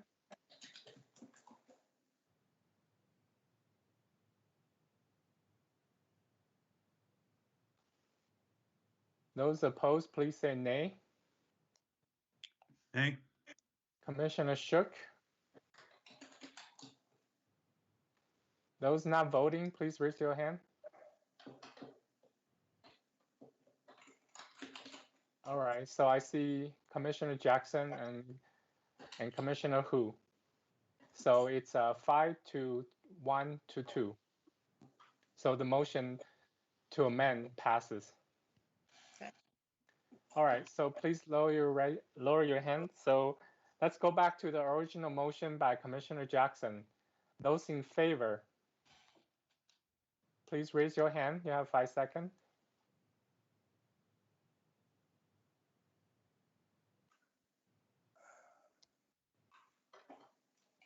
Okay, those in favor, please say aye.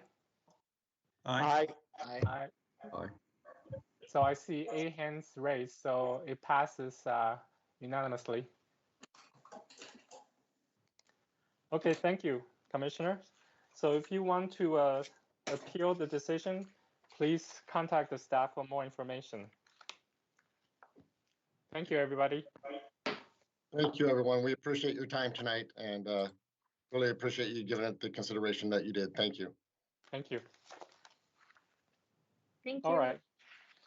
So next on our agenda, we have a land use law training by City Attorney Shelby Rihala.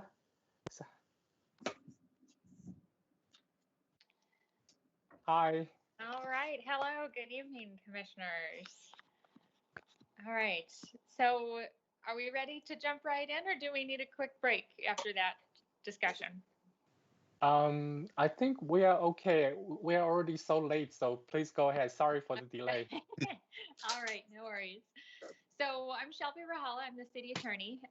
The plan for tonight is just to kind of go over a little bit of Land Use Law 101 and how that interacts, how that relates to your position on the Planning Commission.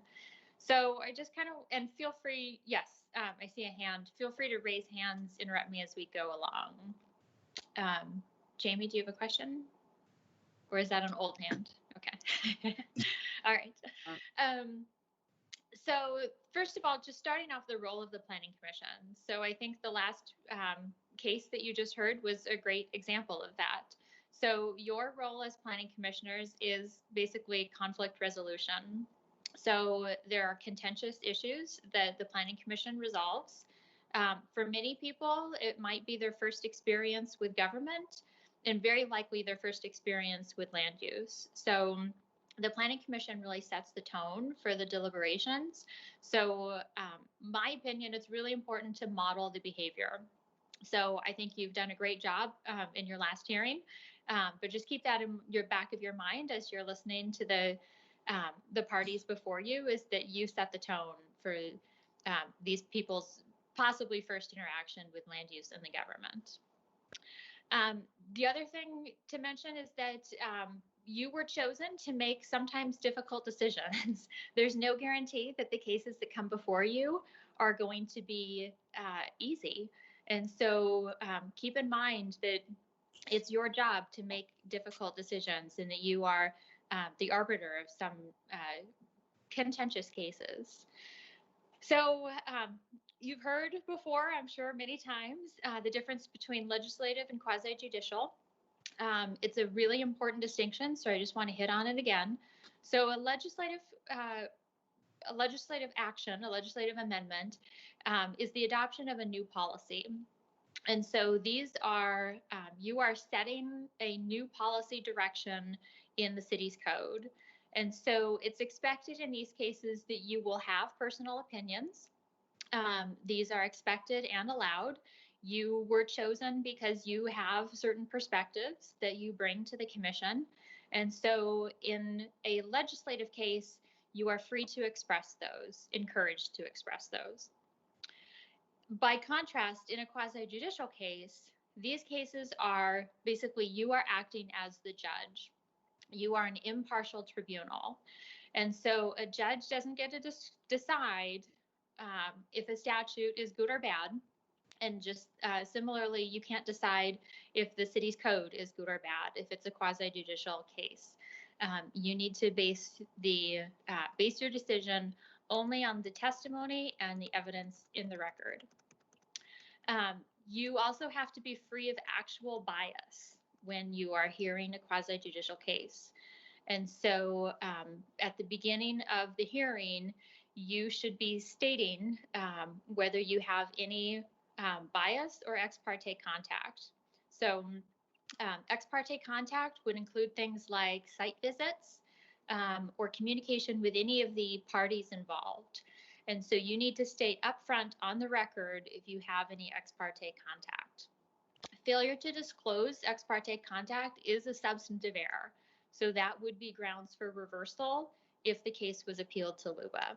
So you need to include, like I said, your site visits after the application is filed, if it results in factual information that you relied on in your decision. And so if after the application has been filed, you drive by the site and you see, oh, that's a big tree that I'd like to preserve, or that's not a good place for a trail, that is a good place for a trail. anything of that nature that is going to shape your decision, you need to place on the record. Similarly, any communication with any party except staff, and it's only staff if you are talking about what is limited information on the record already. So you can't ask staff anything that is not on the record, but if it's in the record, if it's just a factual clarification, that doesn't count as ex parte contact. So you can feel free to clear up any questions you have with staff before the hearing, but you can't talk about anything that's not in the record. So at the first hearing, after the ex parte contact occurs, you must place on the record the content of the ex parte contact and give all of the parties the opportunity to rebut the evidence that you've gathered or challenge your impartiality. So bias is an actual personal interest in the outcome. So if you, so some of the examples that Luba has held, if you live near the development, so if you're a neighbor and you're concerned about construction noise, that could very well be bias in this case. If you go to the same church and the church is a party to a land use application, Luba has said that could be bias. And so if you have an actual personal interest in a case, in a quasi-judicial case, you should not be, well, you should have to declare it on the record. And if it's substantial enough, you should not be voting on it. So if you have bias and an actual conflict, you should be abstaining. And this should be the only time that you abstain from a vote, is if you have an actual conflict. Otherwise, like I said at the beginning, you were chosen to make difficult decisions. And so in the absence of bias or an actual reason, you're expected to make a vote. So I just wanted to cover that also. Next point is criteria. So when making your decisions, criteria matter. They are the only thing that matters. So the legal requirement in Oregon is that only the standards and criteria that apply are, I see there's a chat, I can't. Okay. So the legal requirement in Oregon is that the only standards and criteria that apply are the adopted ones existing on the date the application was submitted. And so this is what we call the goalpost rule in Oregon. The city can't change its interpretation mid-process. And so if there has been a code amendment that has gone into effect after the application was submitted, that doesn't count. The goalpost stays the same. If the city staff or the planning commission realize halfway through the application that the code is terrible, it doesn't make sense, it gets to an outcome that we don't like in the case, that's too bad, we're stuck with it, that's the goalpost. So we can only amend the rules after the application is complete. So if you're going through a case and you think this is a terrible result that we're getting to because the code puts us in a bind, flag that, because that's what staff does. That's what we all do, is when we realize that something is not working out, we add that to our list of things that we go back and want to change. We can't change it in this process, but we can fix it going forward. So if you're totally unsatisfied with the outcome of a case because the code you thought was too restrictive or not restrictive enough, flag that, mention it to Tom, and we'll see if we can get that, if it makes sense to include that in a future amendment. But for the time being, we're totally stuck with it, and we can't change the rules. So there are situations where even what is written in the code is vague. So the Court of Appeals actually just ruled on a case that discussed this. So the Court of Appeals has held that the ordinance must enable the participants to know what must be shown.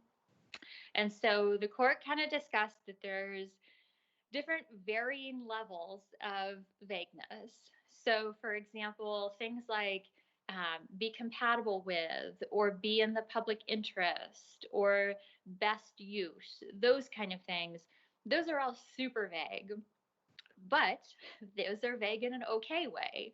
And so in those cases, it's the job of staff and the Planning Commission as the decision maker to articulate how to apply those standards and what it means to be compatible and why, what it means to be in the public interest and why.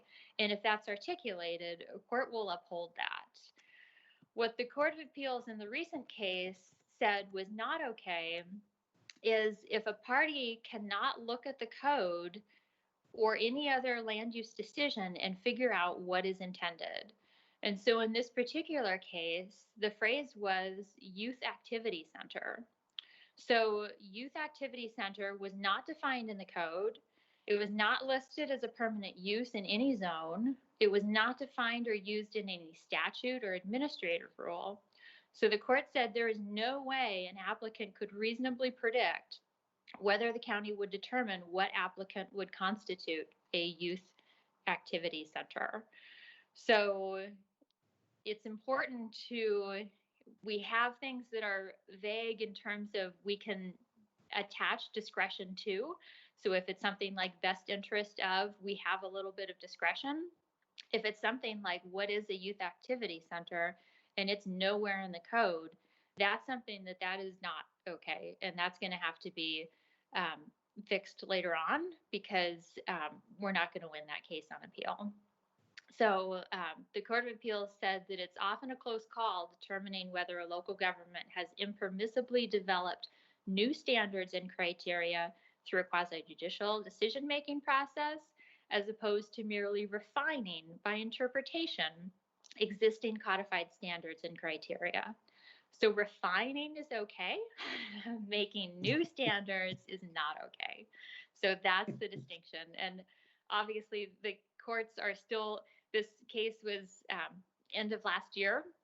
So obviously this is a topic that probably will never be settled if we're still having cases come out about it now. But that's the fine line is in a quasi-judicial case, your job is to interpret existing statutes. So that leads us into the importance of findings. So when you're interpreting existing codes and statutes, the findings are how you do that. The findings are your voice in your interpretation. So findings are based on written decisions. Land use law in Oregon is based on written decisions. And the purpose is essentially to know what the decision was and why, so that any future decision maker, whether that be the city council, whether it be the applicant, an appellant, whether it be LUBA or the Court of Appeals, everyone knows what the decision was and why. So as Planning Commission, in the findings, you can either accept the staff report or in a discussion, you can articulate something and then ask staff to come back with different findings. But it's important that the findings match what your ultimate decision was. So staff is always very good at articulating their findings, but you're the decision makers. And so if you take a different angle on something than what is done in the staff report, it's important to give staff extra time to accommodate that, because I know that we've had the situation at City Council before where City Council hears evidence and thinks of it differently than either staff or the Planning Commission. And so it's really important that we take the extra week then for us to go back, rewrite the findings, and come back and have council adopt those findings, because we can't have a decision that doesn't match with the findings, because the findings are the basis of the decision. So common problems in findings, which, like I said, I don't experience these with Tigard, but these are things that the courts have found to be a lot of the problems. So when you're reviewing findings, just keep in mind these things and make sure that if you see one of them, that you flag it. So the first one is conclusory. So a finding does not just state something, but it explains why. So if there's a statement that the finding says the standard is met, but you don't understand why it's met, that's a problem. So we can't have conclusory findings. They need to actually apply the facts to the standard and then explain why. Another issue is conflicting evidence. So oftentimes, if it's a really contentious case, you'll hear one party say one thing, and then another party will say the exact opposite. And your job as the decision maker is to resolve those conflicts. And so if you found one engineer more compelling than another, explain why. If you found that one of the pieces of evidence was made by a layperson, whereas the other was an expert, include that in the findings. So make sure that you resolve the conflicts if one party is saying the opposite of something else. Third one is missing findings. Obviously, it's important that all the decisions and the findings be addressed. So if anything is missing, that's a problem. And then the fourth one is unresponsive. So each applicable approval criteria has to be addressed. And usually this is something that we see when the application comes in, as opposed to when it makes it to you. But we frequently, when city staff review draft findings from applicants, unresponsive is a big one. So we have to make sure that each applicable approval criterion is addressed. So after the hearing, so I came on a little bit early and saw the end of your hearing today. And so appropriately, you kept the hearing and deliberation separate. So this is really important with land use cases just because of the preservation of the record. So during the hearing, you may ask questions and clarify to get more information, but you may not argue the case. The argument is saved for the deliberations. Also, in a land use case, it's important to hold the argument until deliberations and not through witnesses. So there shouldn't be questions of witnesses like, but don't you think that, or isn't it a terrible idea that? We shouldn't be using witnesses with leading questions to try to elicit a position. The witnesses should be saved for just facts. So another thing that might happen is a request for continuance. So these are, so oftentimes Planning Commission will be the initial evidentiary hearing. So that's the trigger in statute that says that any party may request a continuance at the end of the initial evidentiary hearing. So the Planning Commission must provide at least 7 days continuance for the hearing. So this is something that if any party, whether it be an applicant, appellant, prospective appellant, or even city staff, requests, this by statute has to be granted and it has to be at least 7 days. So this would be a good time to consult with city staff about what to do. Because it does have impacts on the 120-day rule. It does not toll the 120 days. The 120 days keeps going. So we want to make sure that any request for continuance is dealt with appropriately, because at least during the first initial evidentiary hearing, the Planning Commission does not have discretion about granting it. Statute said it must be granted. So the hearing will be continued to a time and date certain. This is also by statute. This prevents us from having to renotice it. So we'll often just give it a week, 7 days, and mention that it's at the next Planning Commission meeting at 7:30 p.m. or whatever time it's going to come on. As long as it's at the time date certain, then we don't have to renotice it. So if the record is left open and new evidence is submitted, any party can respond. So that would then require the record to be reopened for at least 7 days. So this is where it starts to get tricky, because if one party requests that the record be left open, if they submit new evidence, then another party has the opportunity to respond to that. So in this back and forth, the opponents get the last word on evidence, and the applicant gets the last word on argument. So if we continue the hearing for 7 days, and if it's requested because there is new evidence to reopen the record for another 7 days, the applicant at the end of that has final written argument. So again, the applicant gets the last word on argument. So they have 7 days after the close of the record, and it's limited to argument only, not new evidence.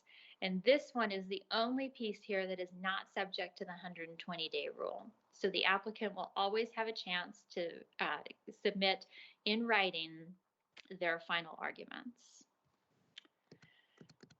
So with the record closed, then we move to the decision. So LUBA reviews decisions based on the substantial evidence standard. So a court will review basically whether the evidence in the record could permit a reasonable person to make the disputed finding. So it's a pretty strong standard.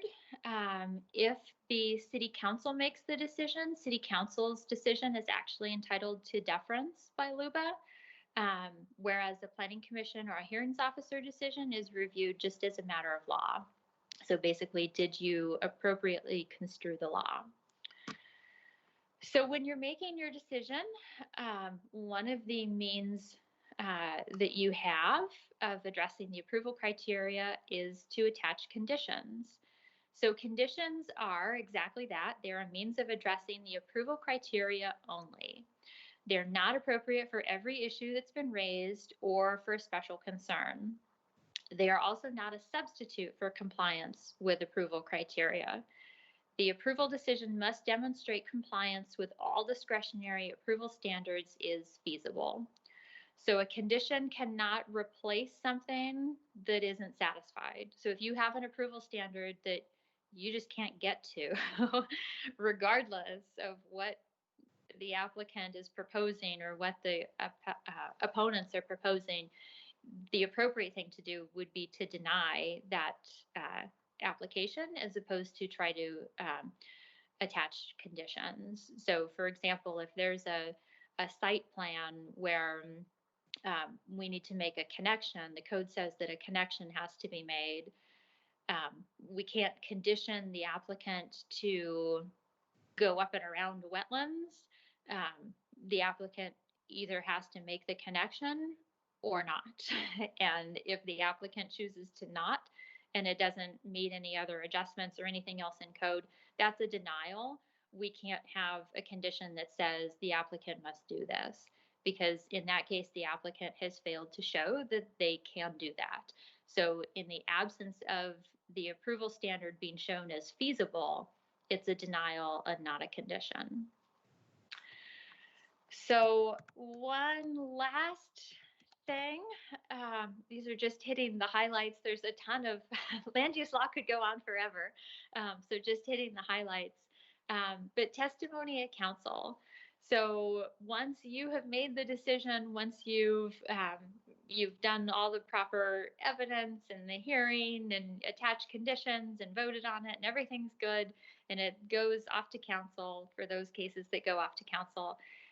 One of the questions that I used to get a lot was, can a planning commissioner come and testify at city council? And so that is an interesting question, because every one of you has a right of free speech to come before city council. And so you always have the right to appear before your city council. They are your elected officials. However, you also serve a unique role in the process that a normal city resident doesn't have. So it's a balance between your rights of free speech versus your respect for the process. And so I've always said that if you feel strongly about something that is before you, your findings are how you express that, and make sure that that's incorporated in the staff report, in the decision, and in your final findings that you vote on. And if your findings are strong, then city council doesn't need to hear from you, because they will read every word that is in their packet and they will appreciate your position. And so I would encourage you, if you do feel strongly about something, to put it in writing, because that's really your voice in this whole process. That it protects the integrity of the process more if your perspective is reflected in the findings, as opposed to you appearing as a witness before council. So that is my super quick run through of the key highlights of land use law for decision makers. So I'm happy to answer any questions. So Shelby, I would like to just make a couple comments to follow up with what you've said. One of the things when you were talking about the criteria being vague or maybe not the best criteria or hard to understand, yes, I think your point is very valid that the commissioners can bring that up to staff at a hearing or before or after and let us know, and we can look at that. This would also be one of those things that applies to the legislative side too, because we bring a lot of new legislative code to you. And so if you're reading that code and something doesn't, well, anytime something doesn't make sense to you, or if you think some approval criteria we've written is vague, please point that out to us at the legislative hearings. Number two, testimony at council. I would also say we've had in the past difficulties testimony at other commissions as well. The council, the TTAC, the downtown advisory, the PRAB, the Parks and Recreation Board. Again, you're a citizen and you're allowed to testify and attend to those hearings. The one thing that you're not allowed to do, unless it's been voted on by the Planning Commission, is to go, for example, in front of the PRAB or in front of the downtown, which just escaped my memory of what they're actually called, but before them, and say that I'm so-and-so and I'm on the Planning Commission and I'm against this. You can't bring the name of the Planning Commission into that unless the Planning Commission has, which rarely happens, but it can happen. The Planning Commission can have a discussion about some topic that another board is reviewing, and they would vote on it and then send somebody specifically to represent the Planning Commission. So just want to be clear about that. Mm-hmm. And then the last thing. And if I could add on that one too, that would very likely disqualify that planning commissioner from hearing the case because of bias, because the planning commissioner has already articulated where they stand on it. So the planning commissioner would likely have to recuse him or herself after saying that. Yeah, yeah, okay. I was thinking back to a legislative type of thing, but okay. I think either way, definitely. So then the other one was the continuance, and you indicated that because they're the first hearing, we have to grant the continuance. What about the situations where they're not making the decision, but they're making a recommendation to City Council? Does that count as the first evidentiary hearing, or is the City Council the first? Yeah, so there is, so we've looked at this question before. There is not case law that clearly articulates what is the first evidentiary hearing. But in that case, the planning commissioner would be the first hearing. I think the question in my mind would be, would we also have to grant it at council? But I think there's less of a question about having to grant it at planning commission. I think it's in my mind, planning commission is the initial evidentiary hearing. The next question would be, if a continuance is requested at council, would that have to be granted?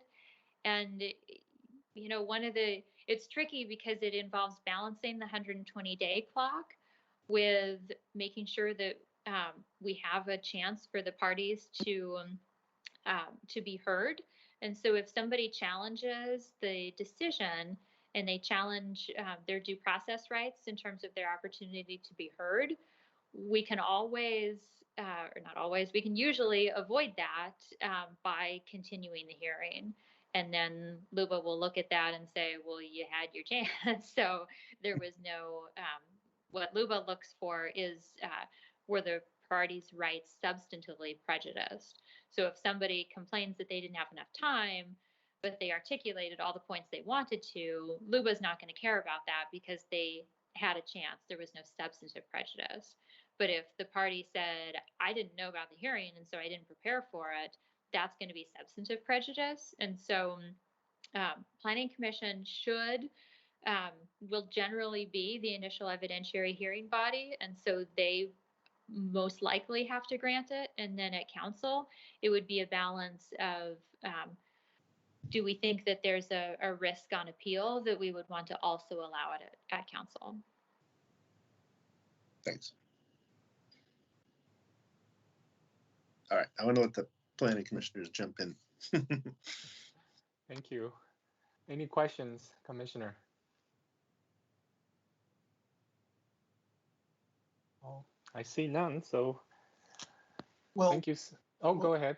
Well, yeah, not questions, but this was great. I mean, a ton of information. To anchor it in my head, though, if you have an outline or a draft of something that, I mean, you were moving so fast, my ears were flapping in the breeze. Okay, and I would love to have a way to, you know, be able to refer to it. So, or if there are readings that you would point us to, that would be awesome too. Thank you. Okay. Yep, certainly. Thank you. And I want to, add on that too. I really appreciate you emphasizing the point that we should not make any arguments before deliberations. Mm-hmm. I'm a pretty new president, so I try to be diplomatic by not just saying, shut up. You're not supposed to make arguments right now. But I will be more forceful in the future to. I don't want to be rude to any commissioners, but if it's not deliberations, I hope the commissioner will keep that in mind and keep their arguments until deliberation and just ask straight questions and also preferably not directing questions. Mm-hmm. So if I'm being rude in the future, you know why. All right, Commissioner Jackson. Sure. I have hopefully a quick question. So I understand in the condition or the situation that we visit the site, we need to report that as a contact. In comparing the situations where we don't visit the site versus we do visit it, but we report the contact, do either of those make our decision more vulnerable? No, I think there's pros and cons to both. Having us visiting the site is sometimes really helpful, especially when it's a complex issue of, I know that I testified before the Beaverton Planning Commission once regarding a proposal behind me. And every member of the Planning Commission they disclosed at the hearing that they made a site visit. And part of me was really surprised by that, but the other part thought it's actually pretty impressive that they all went out there in response to my testimony and reviewed, what the site looks like. Because I was making arguments about the sight line and the vision clearance and traffic safety, and that's really hard to judge by writings and drawings sometimes. So sometimes there's definitely a benefit to visiting the site. And as long as you don't gain any information that is going to raise any arguments about bias, if you started talking to people out there and said, what do you think about this? Don't you think that's a problem? Have you noticed this? Then that's where we cross the line, is now you're having interactions off the record, and that's a problem. But, I think just if you do make a site visit and you disclose it and you say, I didn't talk to anybody, I didn't gain any other additional information, and I am still able to impartially decide this, I don't see any benefit or any downside to that. Okay, thank you. Shelby, to ask you a follow-up question about that. In the modern age, I can now go on my computer and I have an up-to-date aerial photo. I can do Google Street View, and I have pictometry from all 4 cardinal directions. So sometimes if I'm, not feeling, well, I'm an old school, so I always go out and visit the site, but I know people, younger staff perhaps, that go on and use their computer technology to, do their site visit. Is that something that they should be disclosing, or maybe rephrase it? Should they disclose if they see something through that influences their thinking on the case? So I think in the latter, yes. So if you go on Google Street View and you see, oh, that's crazy, I didn't know that there was that there, then that would be something that you disclose. Otherwise, if you just pull up a picture, I don't know that I haven't seen any cases on it that say that that's an ex parte. And in my mind, it wouldn't be unless you see something that changes your mind. So I would use that as your distinguishing factor, is if you see something, because if you see something online, that's you seeing something that's not in the record that nobody else has seen.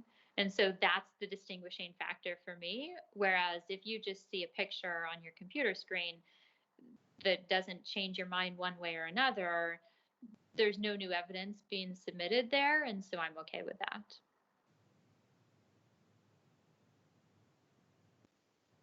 Craig? Hi, thank you.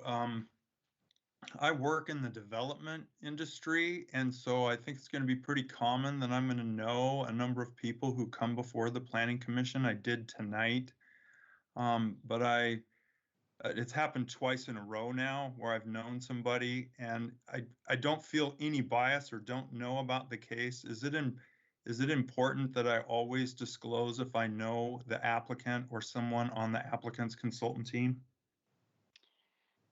Depending on how well you know them, it's probably erring on the side of safety to say yes. And you could just start off the hearing by saying, I'm a professional colleague of so-and-so, and, knowing this person does not change my impartiality, but I want to put it on the record. And I think that's all that needs to be said about it.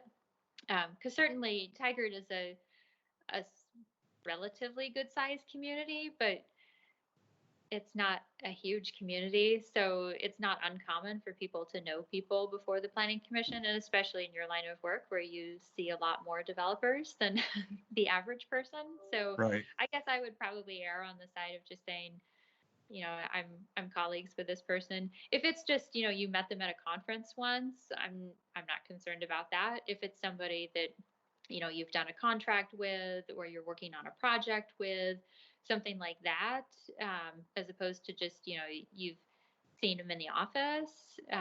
I'd use discretion as to how well you know them, because I guess the perspective that I would look at it from would be an outside party, and what would they think? Would they look at you and say, oh, I saw that person, that planning commissioner works with this applicant. And so obviously the case was going to get through. That was bias.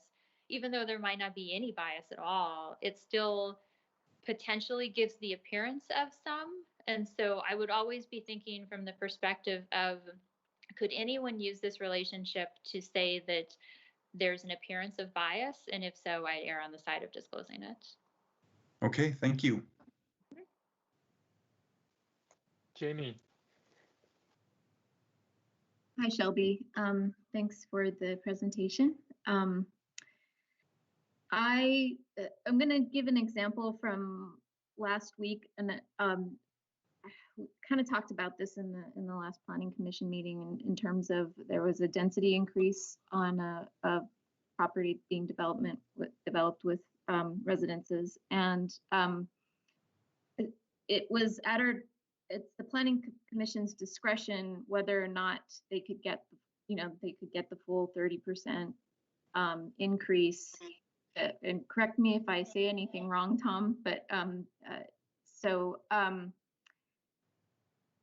but in that case, there's a certain level of discomfort for me as an architect, and knowing what that it costs a lot of money to and time to determine the feasibility of a project.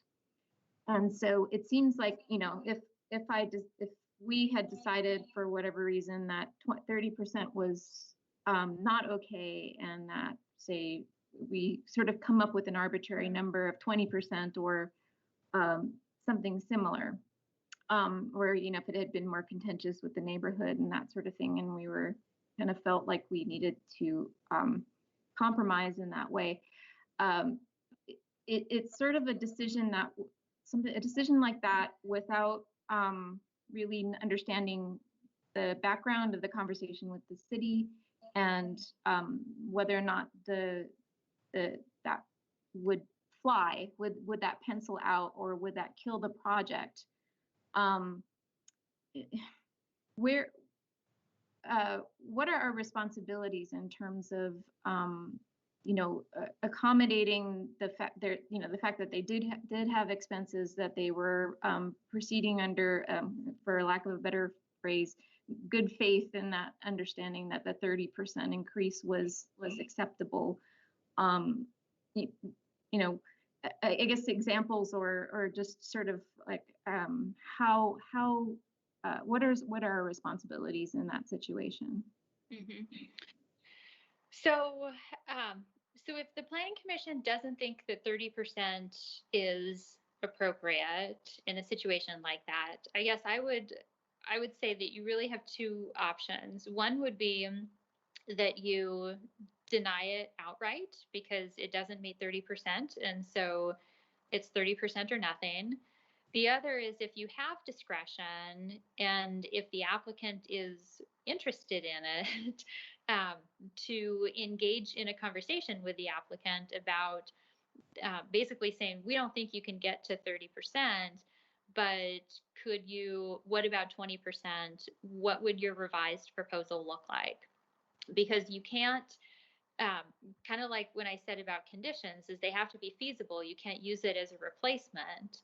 And so I would kind of think about it from the same approach, is if it's, the applicant is proposing 10 trees and 8 would satisfy it in order to get to 20%, something like that doesn't significantly, whether the applicant has 10 or 8 trees really doesn't matter in terms of doesn't matter in terms of the feasibility of the project. So that probably wouldn't be one that the applicant would say, I need to go back and revise my entire application for.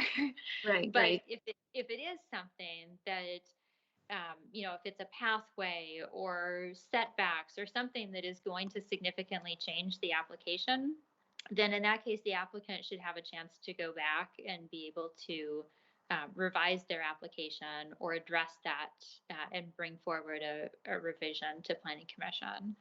So I guess if either deny it outright because it doesn't satisfy the 30%, or like I said, a conversation with the applicant that you're not going to get 30%, but what would you do for 20%? Bring back an application and we'll consider it.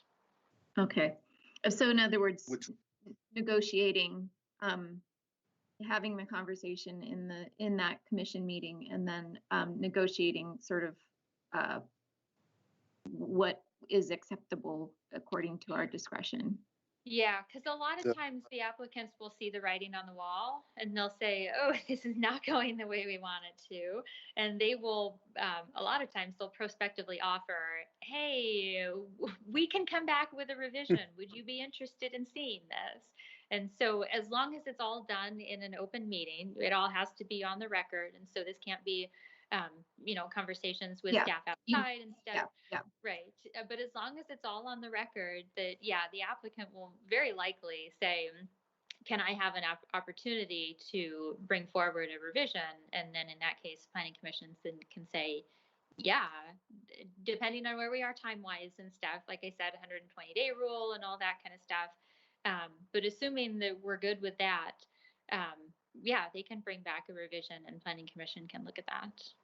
Well, they will likely do that if they have like a land use lawyer or they're an experienced applicant. You may get an applicant who's not experienced that doesn't quite know what to do, and we might, that's where staff kind of would come in and suggest something. But I just wanted to lay out what the practical format of that would be, is if through your deliberation you're deciding, oh, we really don't think, the criteria, by the way, says up to 30%. So it leaves room for the planning commission to say, okay, we're only going to give you something less. So in the 20% case, you would continue the hearing and you would instruct the applicant to go and, come back, make change, come back with something that you would then have a time certain hearing, and you'd bring back that. They would give them the opportunity to bring that back if they agree to that and have that discussion. That's how the actual that would physically take place.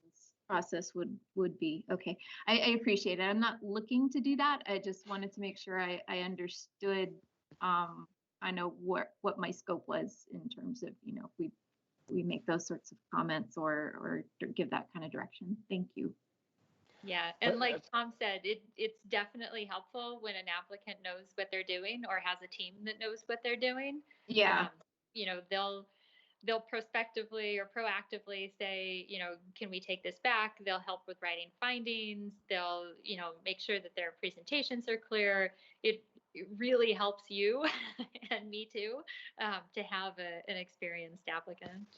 Yeah, sometimes I've worked with a lot of clients where that was the first time they worked with an architect, and it was probably the last time that they work with an architect. And so, yeah, it just, I don't want to throw somebody out off the boat without grounds and understanding that the design process. Yep. So thank you. But procedure-wise, when we are deliberating, the applicant's not supposed to talk anymore. So how do we get a sense whether they are amendable to continuance, or should we just issue a denial outright or a continuance? So procedure-wise, how do we read the applicant's mind when they are not allowed to talk? Sure. Sure. So in that case, if Planning Commission is really stuck and it's clear that the vote is not it's either going to result in a denial or, result in a denial because you're not going to get there.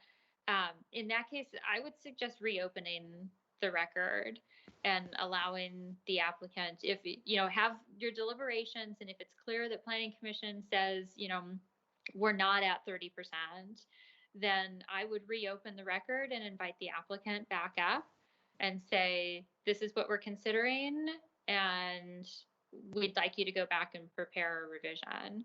And then the hearing is continued, so any opponents have an opportunity to rebut. Basically, in that case, you'd probably end up with 2 continuances, one to allow the applicant to come back with a revised proposal, and then another to allow any opponents to rebut that. So yeah, I would, if it looks like it's going nowhere in a hurry, I would suggest reopening the record for the limited purpose of addressing that last criterion. And I would say for the limited purpose, that way you're not reopening the entire record to anything and everything that Planning Commission has already heard. But for the reopening the record for the limited purpose of addressing, criterion XYZ. All right, great, thank you. Craig's hand is still up. Mr. Popular, do you still have more questions? No, that's me forgetting to put my hand down. I'm sorry. Oh, no problem. Okay, I think we're running pretty late, over 1 hour over. So Tom, Shelby, thank you so much. Yes, thank you. Yeah, and I will, I'll send Tom my notes and he can send them out. And then if you have any questions that sink in after the fact, feel free to send them to Tom and he can get them to me and we can get them answered. Definitely. Thank you so much again. Yeah, you're very welcome. Thank you. Thank you. All right, so other business, Tom? Nope. I think we've gone late enough. Yeah, the business, everybody's got the rolling calendar, so you have a good sense of what's coming. All right. And I apologize, Doreen, again for the confusion today. Hopefully we can figure that out. All right. Thank you, everybody. No All right. Good night. Bye-bye. Thank you. Thank you. Night.